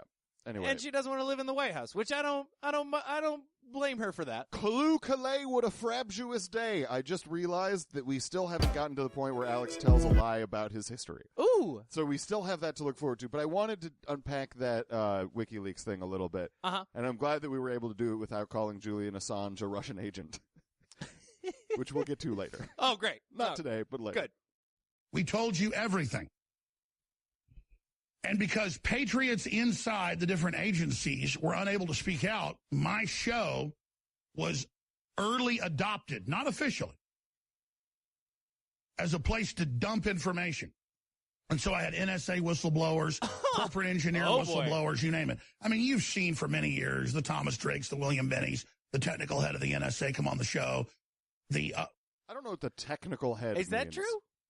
What? The technical head. I don't know if he means head of technology or I don't think he's technically the head. I don't think he knows. No idea. Yeah, the technical head. He does have these dudes on who have some pedigree and stuff, but they're also, like, we're going to get into one of them later, a guy named Steve Pachenik. Like, he's a guy who, he was in the CIA. He was, like, a psychiatrist within these organizations. But Was he one of the torture guys? I don't know. But he's crazy. Yeah. He's nuts. So these people, yeah. These people who Alex gets on, some of them do have history in the service and what have you, but they've lost it. Yeah. Or they never had it, which is even scarier. It's equally possible. Yeah. But they're not like raving street preacher crazy. They've got it together enough that they can tell a story. Like how, didn't Buzz Aldrin insist that there were people on Mars or something like that? Yeah, there's that pillar that's radiating technology. Yeah. You know Buzz. Yeah. So here we go. So that's the beginning of his story. Mm-hmm. Is that the He's gotten everything right because the military unofficially decided, we know we can trust Alex Jones to disseminate this information because no one's going to see it. Yeah, that would be, like, that's what conspiracy theory communities believe about Alex Jones, is that he's being tricked by intelligence agencies They give him one correct piece of information and 4 lies, basically. So they're just playing a game. They're playing 2 truths and a lie with him? Is that what's happening? Well, yeah, the end goal is to discredit Alex, essentially, as someone who's has the truth. Okay. Look, it's stupid. It is stupid. It's stupid. Dumb people are out-dumbing dumb people is what you just described to me. More or less. But it's not as stupid as where the rest of this story about his past goes. Former NSA folks from 20 years ago blowing the whistle as well, like Wayne Madsen. I mean, there's countless great people out there. So it's not about us getting credit. It's about people understanding we've been absolutely on target. It's never about them getting credit. Never. I don't think we've ever listened to him. Just once I want him to be like, hey, give us some credit. This is pretty good. He actually does do that a little bit. He screams. Okay. Well, I mean, like all of the like him being censored stuff and like, because we just hear every clip. It's like, look, I know we're amazing, but it's not about us. It's false humility. I know I'm right all the time, but I don't want to toot my own horn. He's big into the false humility game, but then he's also big into the I'm being victimized game, which are very difficult games to play simultaneously. Because if you're playing the victim game, it's that I'm awesome and someone else is holding me back. But if you're playing the false humility game... Like if you're playing The Price is Right and Jeopardy at the same time, it's very difficult. Very hard. Because you're going to go over every time. You're just going to do it. Yeah, I dare say it's impossible, but somehow Alex pulls off the... What is $1, Bob? And that's why I was told many years ago that in large divisional groups in the Defense Department, in defense... Yeah, totally. Oh, so disappointing. Brutal. Dan and Jordan.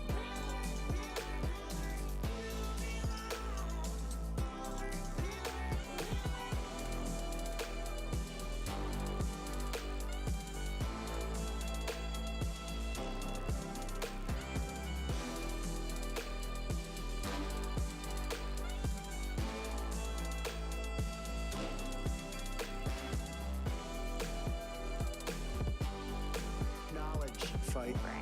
I need money. Need money.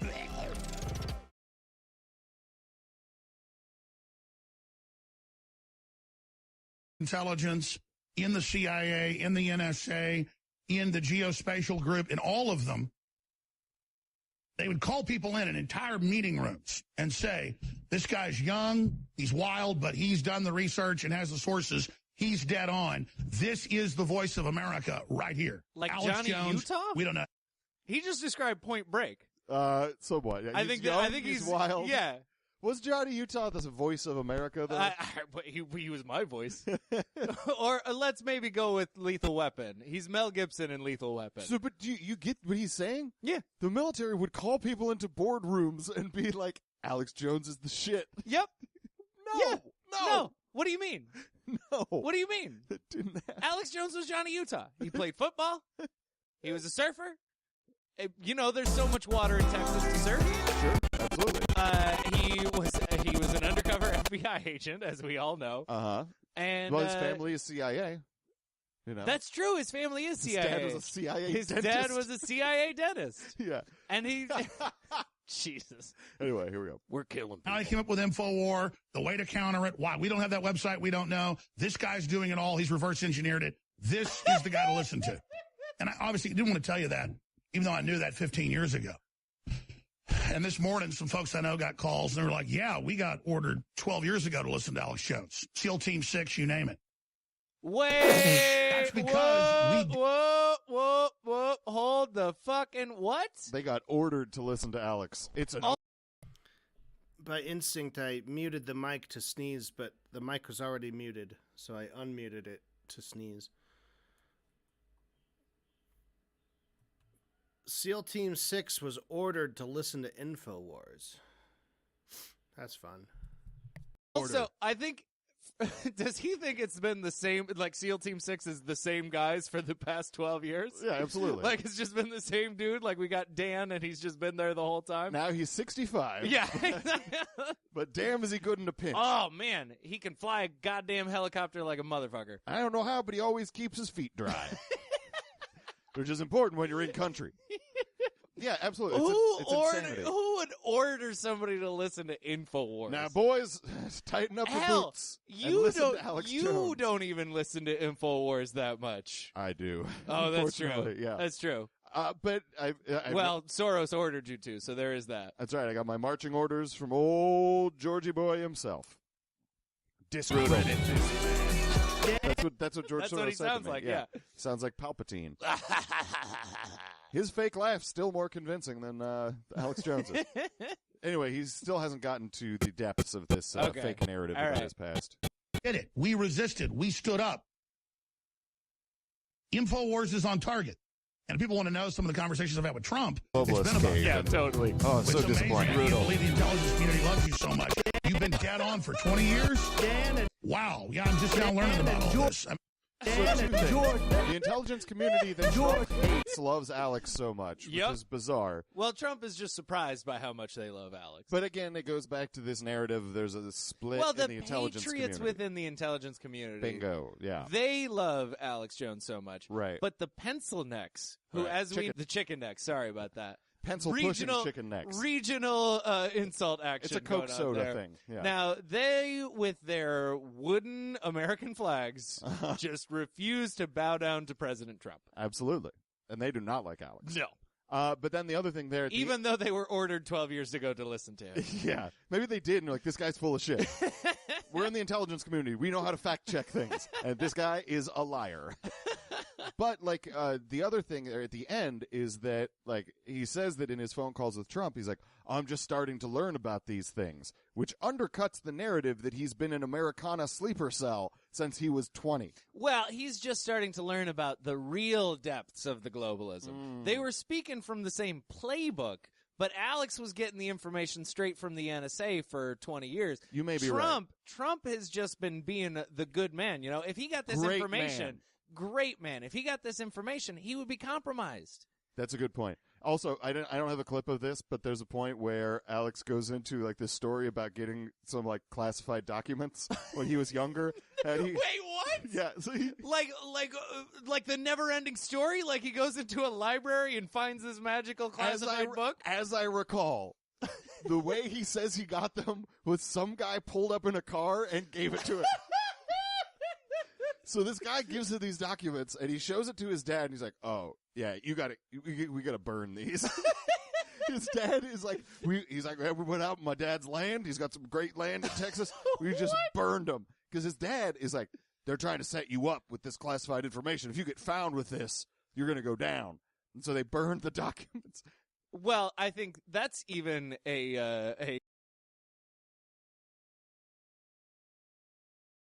globalist cave. Yeah, totally. Oh, it's so disappointing. Brutal. Dan and Jordan.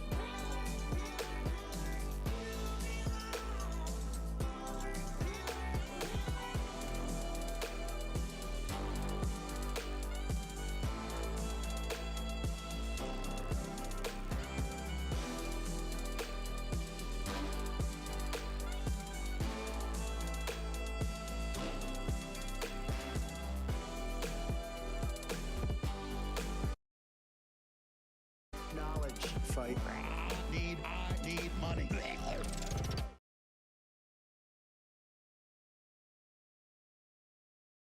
Sideshow, because the only way to really get rid of those documents is to boil them down into silver fillings. We all know that. We all know this. Yeah. How do you get rid of a body? Turn it into fillings. Everybody knows this. Turn it into non-fluoride toothpaste. Exactly. Dentists are the only true serial killers. But dentists, that's just his cover. Anyway. If people want to know, Trump's learning about all this right now. About how they can remote control planes, how they can crash cars, how they can turn on microphones and cameras, all of it. And people were asking, how did I know this 18, 19 years ago? It was because there were a lot of engineers in Austin that were very wealthy that had been part of this that saw me on air talking about it and gave me even more intel. It's a good thing they were very wealthy. That way we know we can trust them. Absolutely. We love the rich. Yeah, thanks for pointing that out, Alex. But also the other idea there, if you really unpack what he's saying, is like, I got on the air and started yelling about crazy bullshit I had no proof of. And it turns out it was all right. And then people gave me proof. Okay, that's not how this should work. That's not journalism. That's just you lucked out. You hit some sort of lottery. And again, I don't believe the story. So even within the realm of us believing the story is unbelievable. Yeah, exactly. Well, more to the point, if it's true, which is not, it's not good. It doesn't paint him in a good light. I was a crazy dude yelling. Yeah, someone confirm my crazy. There's no win. No. But it's so delightful. Like in a sea that we're in of kind of boring, subdued Alex, this kind of thing is delicious. It's just such a nice oasis. Yeah.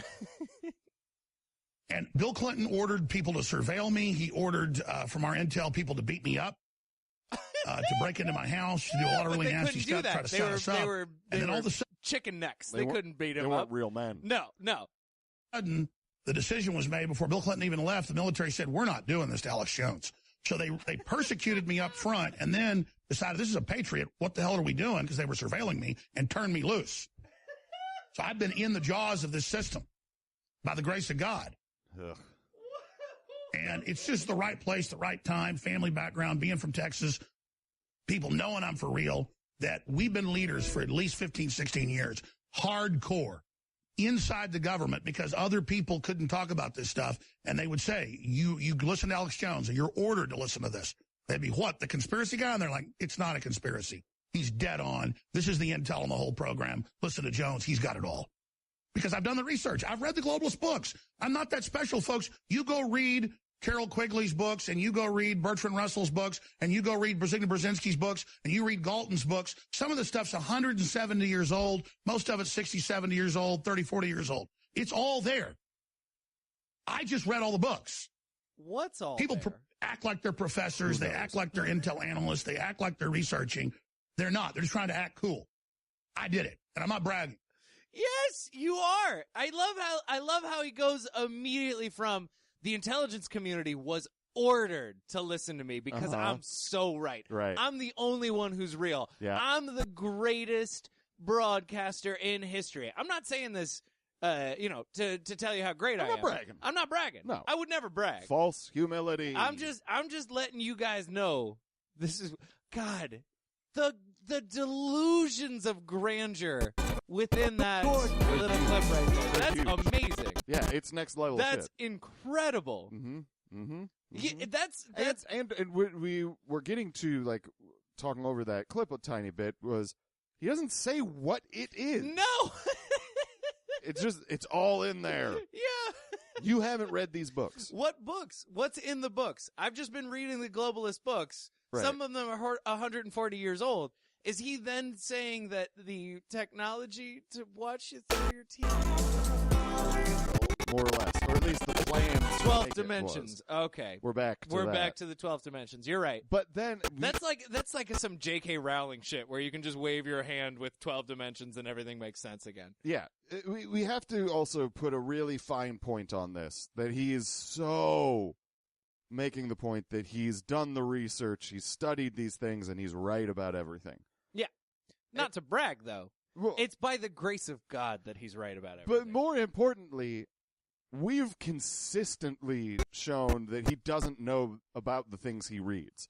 Like, that's the theme of this show, essentially, is basically Alex Jones doesn't understand. Alex Jones can't read. Right. He has no reading comprehension skills. Right. So for him to sit here and brag about, like, I've read all these books, I don't trust your ability to read those books. I don't. Especially since he read them when he was 6. I don't want to read these books, to be honest. I don't have the time. I got a lot of Zelda to play.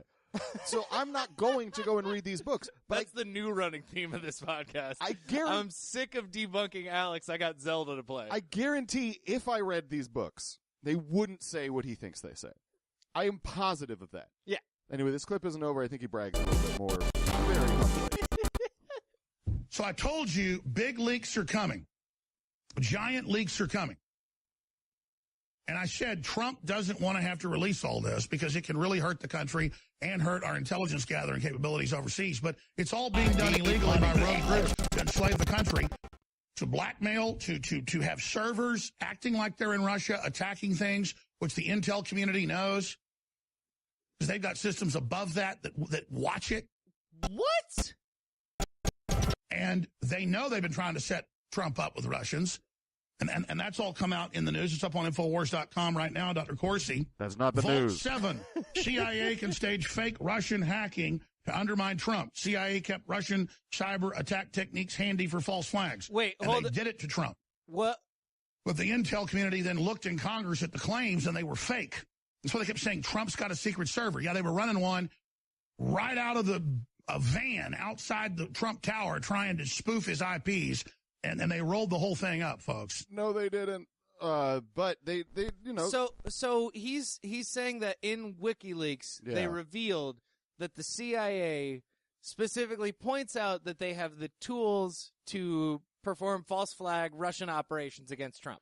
No. Well, no, not really. I think that's what he said, though, right? That's what he's trying to say. Yeah. The reality is what they showed is that the CIA does have like some Russian origin malware. Yeah. That they have confiscated or found. Well, and Russia has some of our malware. Absolutely. Yeah. 100%. Yeah. But the thing is, he then makes the leap to all of this stuff is what was used for the Russian hacking. Okay. And stuff like that, which is absolutely not true. Right. There are good resources that I found that I don't fully understand, but I understand enough to know that these malware things that are in the WikiLeaks are not the specific ones that are the code that is found in the Russian hacks. Okay. That they don't match up. Right. So the idea that it was a false flag thing proven by these WikiLeaks is 100% not true. The bigger issue is that Alex, having presented himself as someone who talks to Trump on the phone, drops this little bit where he's like, Trump didn't want to release this stuff, which implies that Trump released it through WikiLeaks. A little bit. Globalist cave. Yeah, totally. Oh, it's so disappointing. Brutal. Dan and Jordan.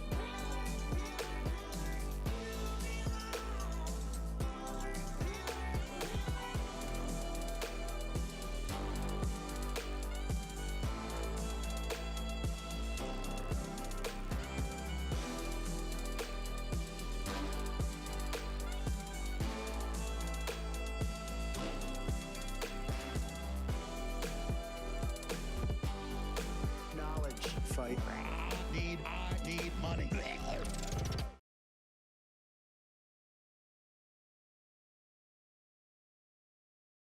Oh man. Because the globalists won't leave him alone. Now, if that's at all true, and we do know that Flynn communicated with Guccifer. Roger Stone. Roger Stone did. That's right. So And Stone had foreknowledge of the foreknowledge hacks. of the WikiLeaks hacks. Yeah. And again, so, just because we're using the term sort of loosely, I want to make it clear that we don't think WikiLeaks hacked things. No. There's a separation of they get the information, Right. and there's a very strange power structure. Right. Like the hierarchy there is pretty. I just ludicrous. noticed that we were saying WikiLeaks hacks a bit, and I Yeah, wanted to make clear that's that true. we're not saying that. Yeah, they just get it and throw it out there. Yeah. So Stone has connections, knows in advance Mhm. the DNC hack is coming. Yes. So Lies we know about it. there's one connection there. Lies about it and then later admits it. Yeah. Because what was his defense there? That it was just like, well, everybody knew it was coming. Everybody talks to Guccifer. Yeah, and that was his defense, right? The Yeah. New York Times talked to him, so that means it's fine if I do. There was that, and then also, like, it was a benign conversation, that sort of thing. What benign conversation can you have? He went on Alex's... You're Roger Stone. Roger Stone does not have any benign conversation. No, sir. He is either kicking ass shirtless or talking to hackers. You know he has a tattoo of Nixon's face on his back? That's not true. It is. That's not true. You can find pictures of it. No, Yeah. no, I refuse to. I don't want to live in this world. Okay, Yes, Nixon. you just proved that there is no point in any of us continuing. Nope. Wow. So Roger Stone is a notorious liar and a Republican dirty trickster for like the last 40, 50 Yeah. years. Like, so the idea that he is above board is just incredible lunacy. Yeah. Anybody who would take him at his word is a fucking idiot. But we do know that Alex Jones takes him at his word. They seem to be best friends. Yeah. So the the fact that he has these contacts with WikiLeaks and with Guccifer 2.0, it's not benign. It No. can't be. Of course not. There's something going on there. Now, I don't know what it was. Maybe it was just information digging or something like that. But that's still fucked up. People know what it was. Someone does. Someone has to. Mm-hmm. Why can't we just why is it that everything points to one possible conclusion? Yeah. Or it's all a weird system of happenstance. Uh-huh. Like everybody, so it's either there's collusion there, or it's like a drawing room farce where everybody's walking into different doors and following it, and then they come out of a different door and they look at each other like, I didn't know you were there, and it's an episode of Three's Company. Basically, or it's like Murder on the Orient Express. Yeah, where everybody exactly. kills the guy, Yeah. but none of them knew. Yeah, exactly. Yeah. Everybody on this train independently killed this guy. Okay. Yeah, it's Clue. Yeah, exactly. There's multiple endings for this shit. Or- but some people have to have enough information by this point. Yeah.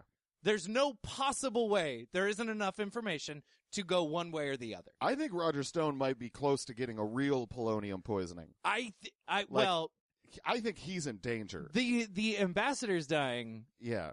Which even then, they could have just died. Could have. That's possible. They're all connected to the dirty dossier. And it's a lot of them. Yeah. Very soon like, and close together. Like 8 this year, I think. Yeah. But they were all old people. This AI hologram, like, sort of like fizzling in and out, glitching a little. Oh, the moment you gotta be like, listen, we're gonna switch to the overhead projector. That's a bad day. That's a bad day. Yeah. Especially if you're in the globalist cave. Yeah, totally. Oh, it's so disappointing. Brutal. Dan and Jordan.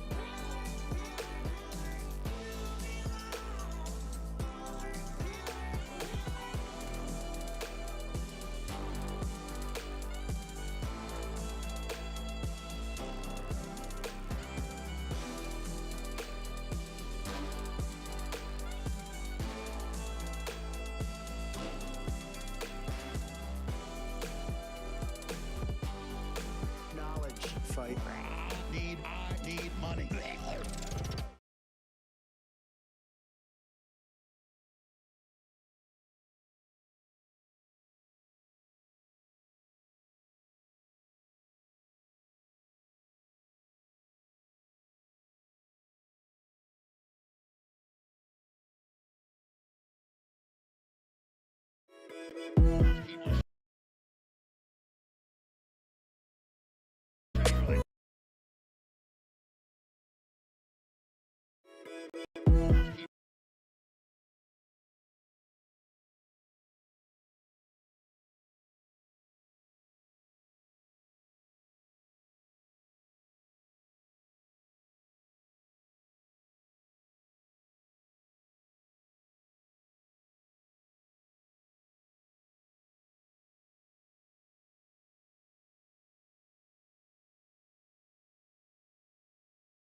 And we don't. And it's so frustrating. Every day I wake up angry because it's like, just fucking, to me right now, this is like Chinese water torture, where every day there's just another little drip, another drip. Like, I just want them to blow up the world or leave. You just wish that the Band-Aid would get pulled off. Yeah, just end it. Do Yeah. whatever. Nuclear war, fine at this point, just so I don't have to listen to your bullshit anymore. Yeah, the tension needs to be released. Yeah. And, I mean, I have faith that it will. I think. You think so? I think we're heading towards disclosure. Oh. But people have been saying that about aliens for years.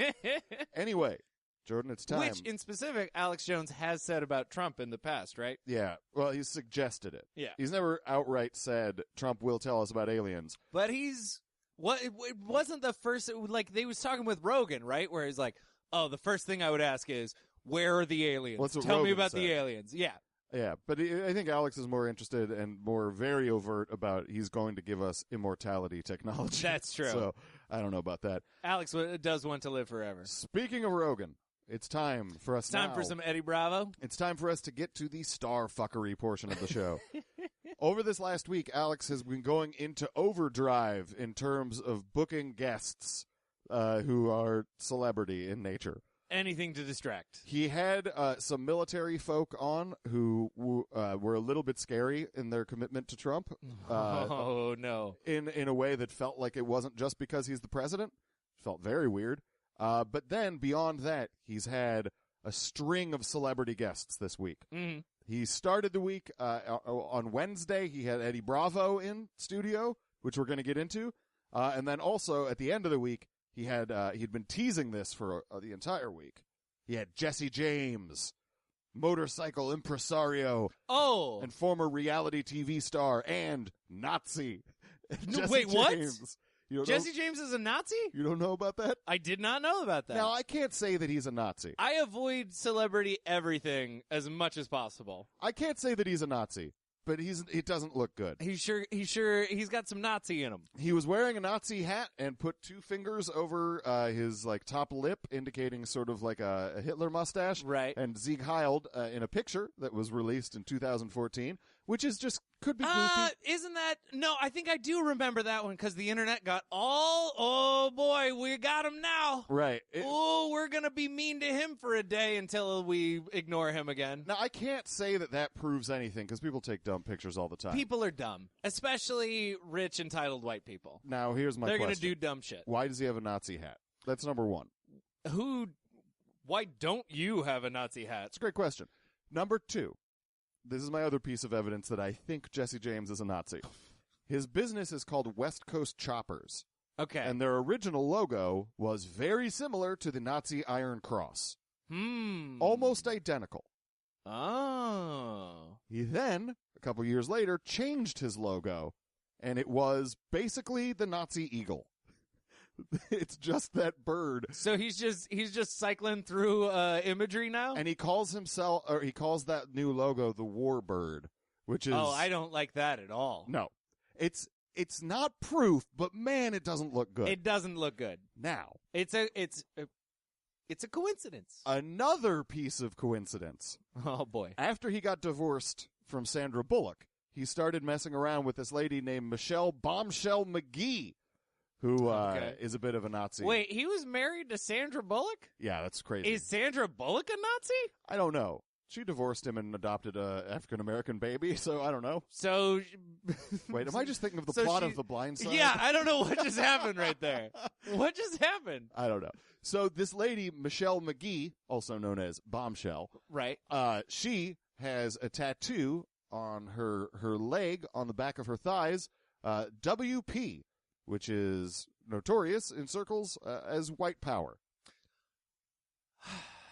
She has claimed that it stands for wet pussy. I mean, I'd go with either one of those. She was quoted as saying, Jesse and I had a conversation about it, and he says a lot... That's a new conversation. He says a lot of his friends have the tattoo. A wet pussy tattoo? Or a white power tattoo? I mean... Doesn't look good. I mean, a lot of my friends have white power tattoos. Which friends? I don't know. Then, another piece of evidence that Michelle Bombshell McGee is a Nazi. On Facebook, she's listed Mein Kampf as her favorite book. She's a Nazi. That's a Nazi. And that does not stand for wet pussy. Yeah, no, that's Mein Kampf. Although that would be a way better book. I feel like I don't know if he would have sold as many copies at the time, but... I've read not the entirety of Mein Kampf, but I've read a bit of it. And if it's your favorite book, it's not for the literature. It's not a well-written book. Yeah? The only thing to take away from it is hatred of the Jews. Yeah. That's really the only point. You know, I've been told in the past to read it, and every time I was like, nah, I don't think there's any reason to. No, I think we're good. It's much like me going back and reading these globalist books. We don't have time for that. Yeah, no. Life is almost over now. Yes. I'm so glad that now that I know I only have 5 years left. Yeah, when Michelle McGee got a divorce, when she was suing for custody of their children, her ex-husband said that she had child block magnets on the refrigerator that would spell out white power. She's a Nazi. Then Jesse James is a Nazi. Jesse James also was formerly married to Janine Lundemuller, who's that porn star who was on the cover of the Blink-182 album, Okay. Take Off Your Pants and Jacket. Right. I think that was that album. I can't remember their fucking dumbass title names. Yeah. So they got divorced. And then she got remarried to a guy named Jeremy Aikman, who's a multiple-time felon and an admitted skinhead. Yep. Jesse James and Sandra Bullock. What a fought tangled web we weave when at first we Nazi. Jesse James and Sandra Bullock fought to revoke Linda Mueller's custody of the child that he and Janine had together, citing her marriage to Aikman as evidence of negative environments for children. Yeah. That's a good citation. So now all of this, I don't think she should get custody. all of these, again, don't, like, dead to rights prove Right. anything. But if you're hanging around with that many Nazis, You're going to look like a Nazi. it's not good. You're Nazi. I don't think that necessarily Jesse James is himself an actual Nazi. But he's not a Nazi. Because it is not the 1940s. He's not a reasonable person though. Okay. Because if I were around, Did he instead become very reasonable while being on Alex Jones's show and by comparison, yes. I did not have time to pull this clip because he didn't do a Nazi salute? Well, he actually just seems like a kind of chill dude. Oh, okay. He actually comes off pretty decent in the same way that Eddie Bravo comes off pretty decent too. Right. But like he does do one thing that I think is amazing, and that is he tells Alex repeatedly to stop being a sore winner, which I think is great. And it really disrupts Alex's This flow. is the first time Alex has gotten some shit thrown in his face, huh? At least in the last months of watching this. In yeah. the last since we've been around. And he can't shout him down because he's Jesse James, notorious real man and celebrity that Alex and Nazi. Alex has to kiss his ass. Right. Because he's a star fucker. Right. So it really throws off the interview, and by the time he does tell Alex to stop being a sore winner, it just, like, Alex can't get his bearings back, and he ends up just being like, what kind of cars do you got? It becomes just a... Which is what it should have been in the first place, Alex. You dropped the ball on that one. It doesn't fit the narrative of the Alex Jones show, though. So I'm going to play a couple of clips of Jesse James, and then we will get to the real fun, which is the adventures of Eddie Bravo.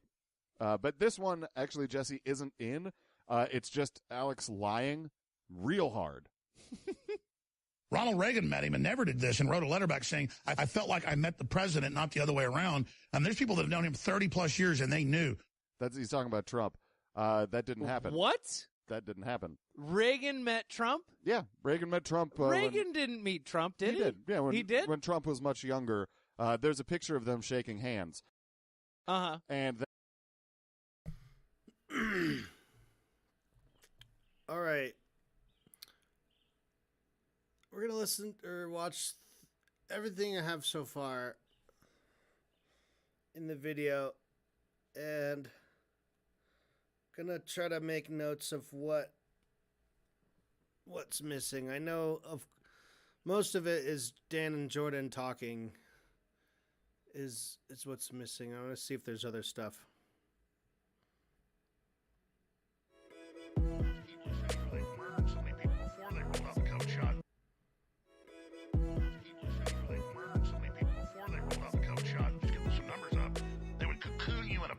Put a catheter in you, and then murder your ass. Talk about a captive audience. There it is. Right out of a horror movie. What's up? You're losing it a little. Sorry, there's just a rhythm to that. Mm-hmm. Like, hey, they'll put you in a bag and they'll murder your ass.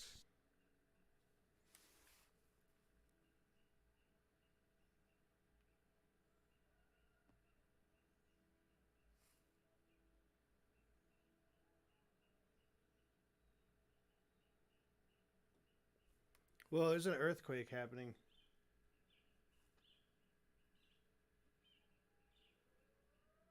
Holy shit. There's a big earthquake happening.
Okay, not like a big earthquake, but like an earthquake.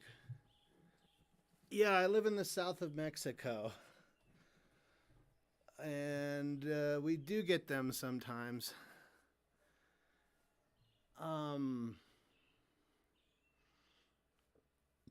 Yeah, alarm just went off. I just noticed it. I don't know, occasionally like a cat will jump on the desk or something and it'll wobble. But this time I'm sitting here with Don Gato and then wibble wobble. And my windows were shaking a little bit, my window shutters. But everything's all good. It wasn't huge. Yeah, you get a lot of earthquakes in Japan. I bet. Yeah, I used to get them a lot. And when I lived in Lima as well. My monitor is very wobbly, so it's a bit like a seismograph, like it sort of keys in.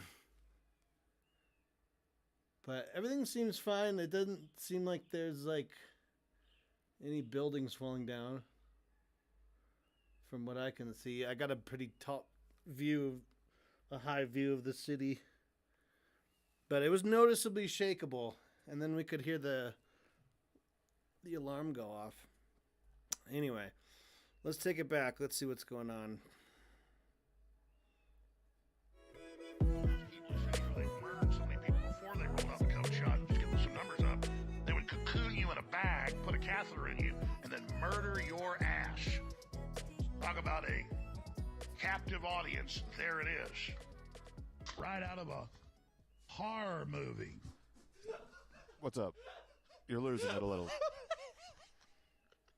Sorry, there's just a rhythm to that. Like, hey, they'll put you in a bag and they'll murder your ass. Talk about a captive audience. Yeah, right. Just feel like you don't need to cocoon people. No. You know what I'm saying? Like, that's an extra step. No cocooning? No cocooning. Well, it's just a waste of... But it's part of it.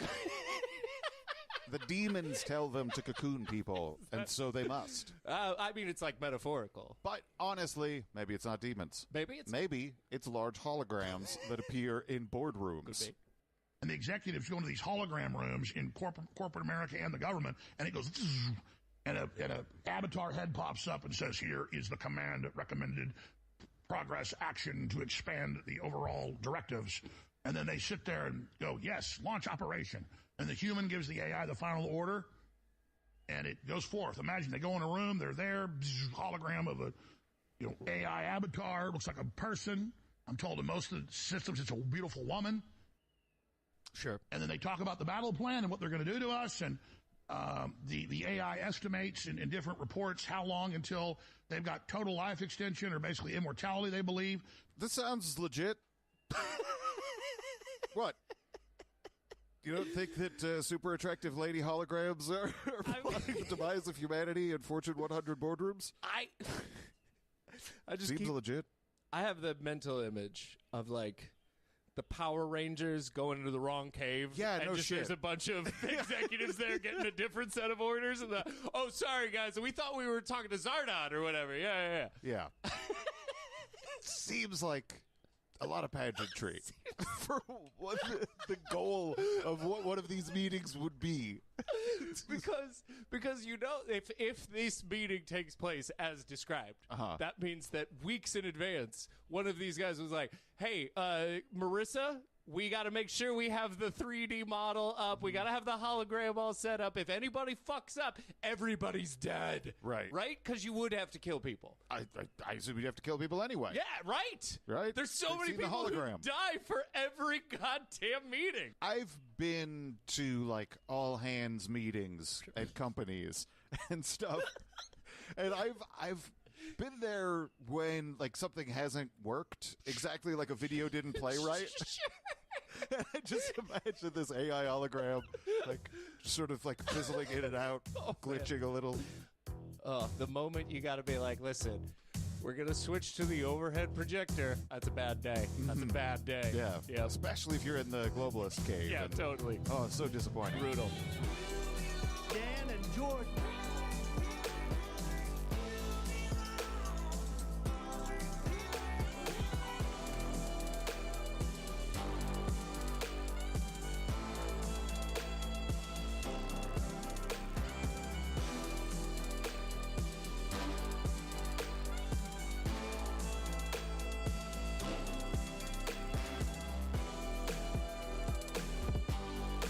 Knowledge fight. I need money. All right. Yes.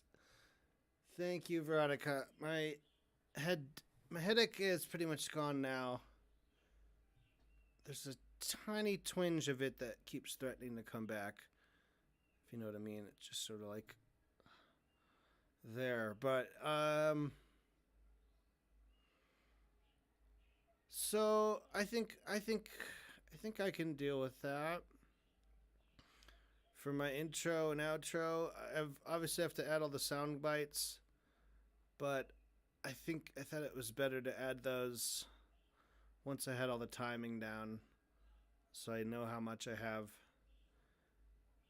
And so there's still a few little scenes I have to animate. All these blank spots here. So in order to keep my project running without being super slow, Hollow Part 3, we're going to make just a whole new program and basically put that video that we just watched, slap that down,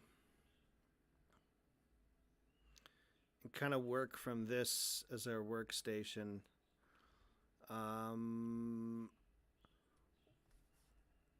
What's all the stuff that needs add? It's like I have to put the guys on here. I have the background done. I need to get some more backgrounds.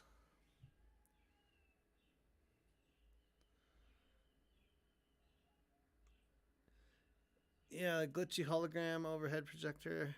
Thanks. That part is... That's pretty much what I did all weekend, right? So I guess it wasn't too bad.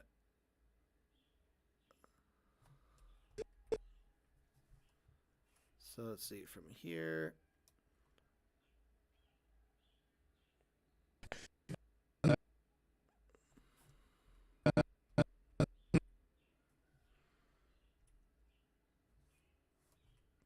So here to here. Hey, they'll put you in a bag and they'll murder your ass. Talk about a captive audience. Yeah, right.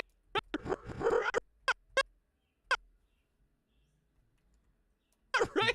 Just feel like you don't need to cocoon people. No. You know what I'm saying? Like that's an extra step. No cocooning? No cocooning. Well, it's just a waste of. But it's part of it. The demons tell them to cocoon people, and so they must. I mean, it's like metaphorical. But honestly, maybe it's not demons. Maybe it's large holograms that appear in boardrooms. Could be.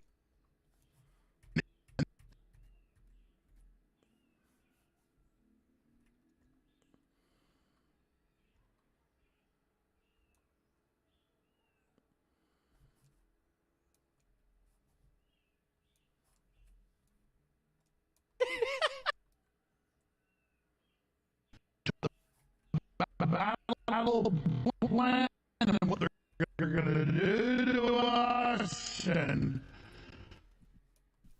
the AI estimates in different reports how long until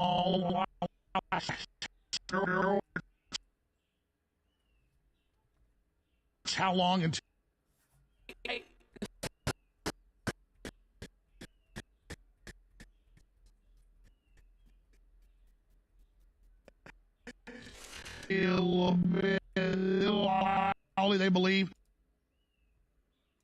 This sounds legit.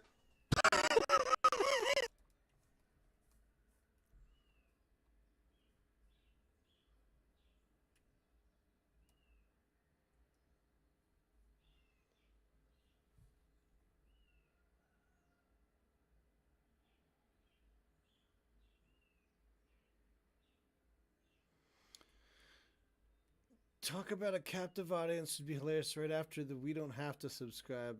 Yes, you do. Talk about a captive audience. That is a good idea. It also would be a good idea to include sound bits from the same episode. Right? That's like kind of a funny callback thing. That was, if anyone has ever listened to the podcast This American Life, I don't know if they still do this, but they would always like do like a little joke at the end where they're like, we're talking to our boss and he said, and then they like play like a little sound clip that you heard previously in the episode, but recontextualized. So yeah, that's a good idea, Luke. Thank you.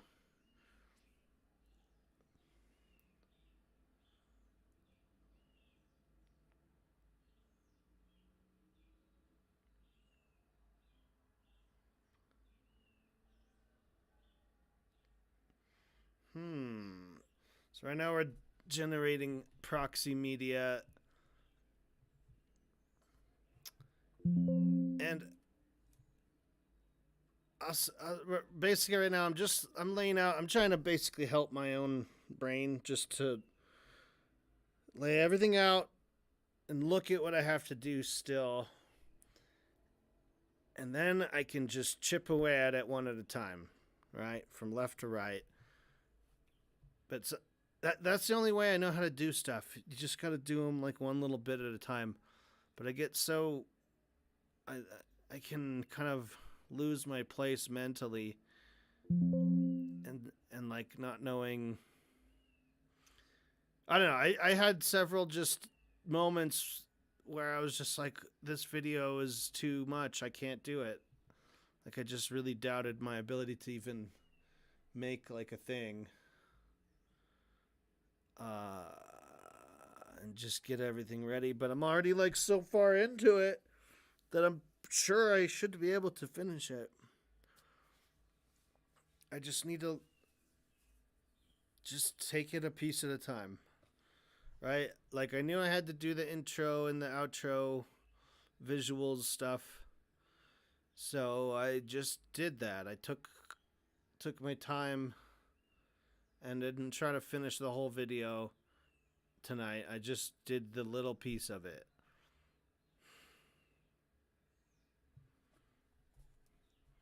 But I think my approach this whole weekend was like, I'm going to finish the whole video, finish the whole thing. And that's, if I have that in my mind, like, then my mind is too overwhelmed with bullshit. Because there's subtitles. I haven't even thought about subtitles. I have to do all the subtitles. And, like, do all the Dana Jordan faces and voices. That's just shit. That stuff's not as fun. It takes a certain kind of attitude, and I can only kind of sit down and do it a little bit at a time, and I have to keep taking breaks. And it depends also on how I prepare them in Krita. And so if I write down all the lines and I know exactly what I have to do, I can kind of save some of the shitty work by having it better prepared in Krita. So anyway, that's what I'm doing right now. I'm just going through and I'm marking and cutting out everything that I need to still draw. And then we will kind of have like a mental image of what to do next. And I'll have like a list of steps I can take that I could probably do in any order, which is good.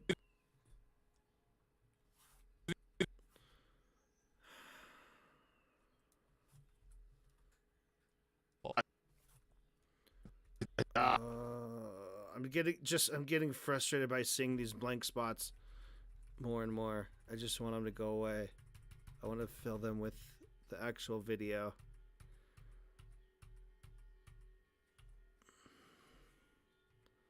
Don't want to see you anymore.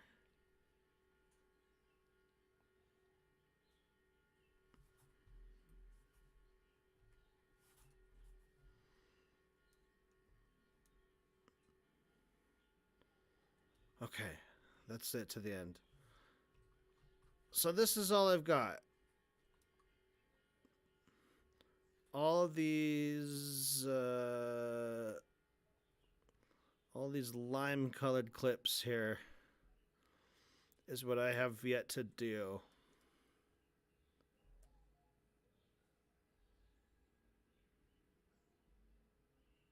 They would cocoon you in a bag, put a catheter in you, and then murder your ass. Talk about a captive audience. There it is. Right out of a horror movie. What's up? You're losing it a little. Sorry, there's just a rhythm to that. Like, hey, they'll put you in a bag and they'll murder your ass. Talk about a captive audience. Yeah, right. Just feel like you don't need to cocoon people. No. You know what I'm saying? Like, that's an extra step. No.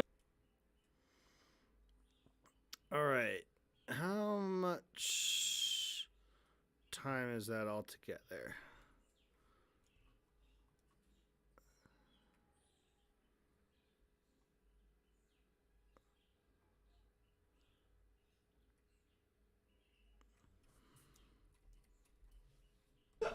What's up? You're losing it a little. Sorry, there's just a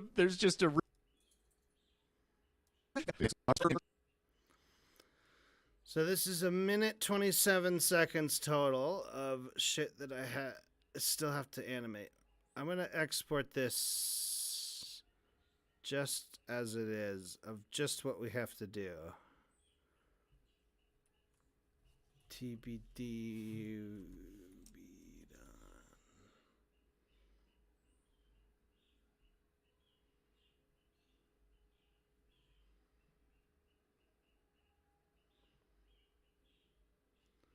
All right, let's go back to the podcast. That quote that I thought I was meeting the president, or that's how I felt because he was had such a powerful presence.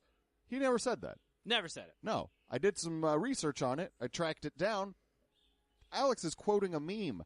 Oh, okay. That's- I was waiting for you to say Alex was quoting Alex, because that seems very much in his move. He has said this before in the past. Of course. It is a thing he keeps bringing up. But that has no basis in reality. It just showed up in a meme, and people have just accepted that it's true. The same way 3 million undocumented immigrants voted in the last election. That whole thing. Yeah, absolutely. So I just love that. I love when you just see definitive evidence of someone Just not whole cloth making shit up. not doing the research, not understanding what he's reading.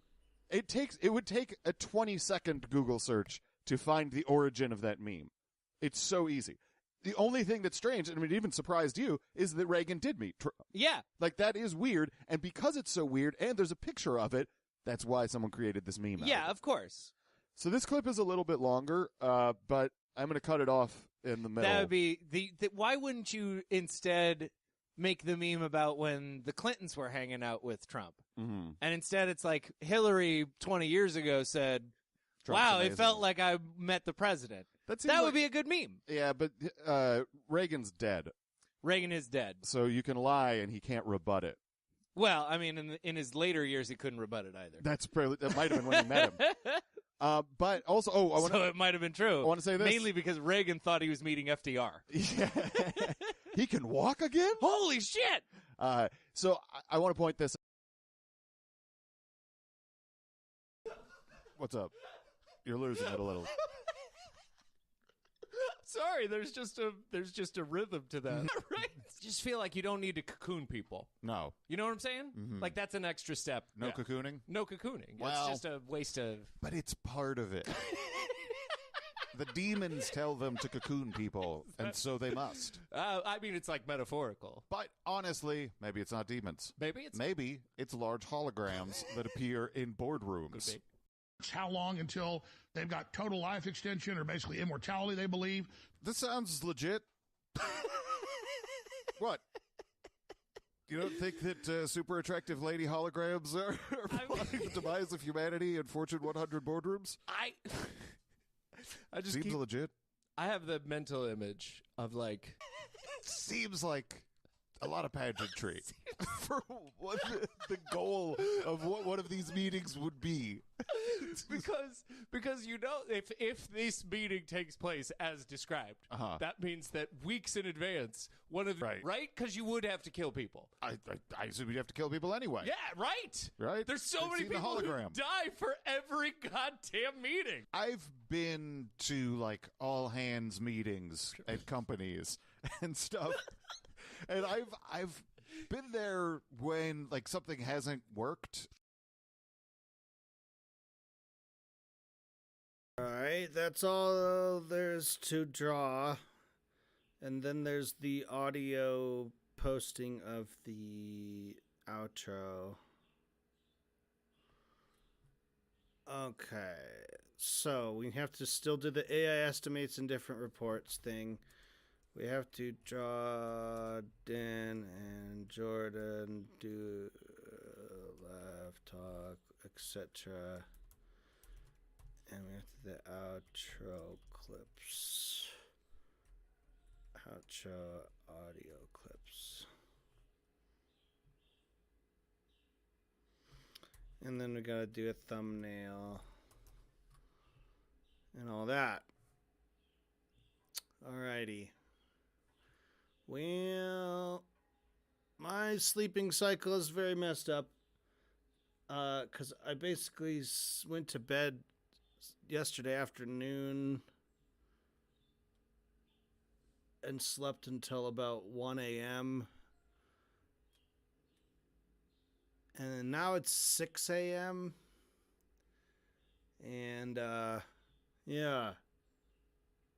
I'm not a morning person. Even though it's, I don't know. Anyway, so we're gonna stop it for now. I'll maybe take another nap. We might do a Sunday stream part 2. And thank you for all being very nice. I've been a wreck. I've had a bad temper, bad mood. But I am feeling a bit better. We lived through an earthquake. And everything. And we finished these little fine touches on the intro and outro. So, yeah. Thanks, everybody. Thanks, Veronica, Cobella, Luke, MD. It's really nice seeing the same, like, familiar names. You guys are great. Good support. And appreciate it. Good day. Good night. Good day. Bye-bye.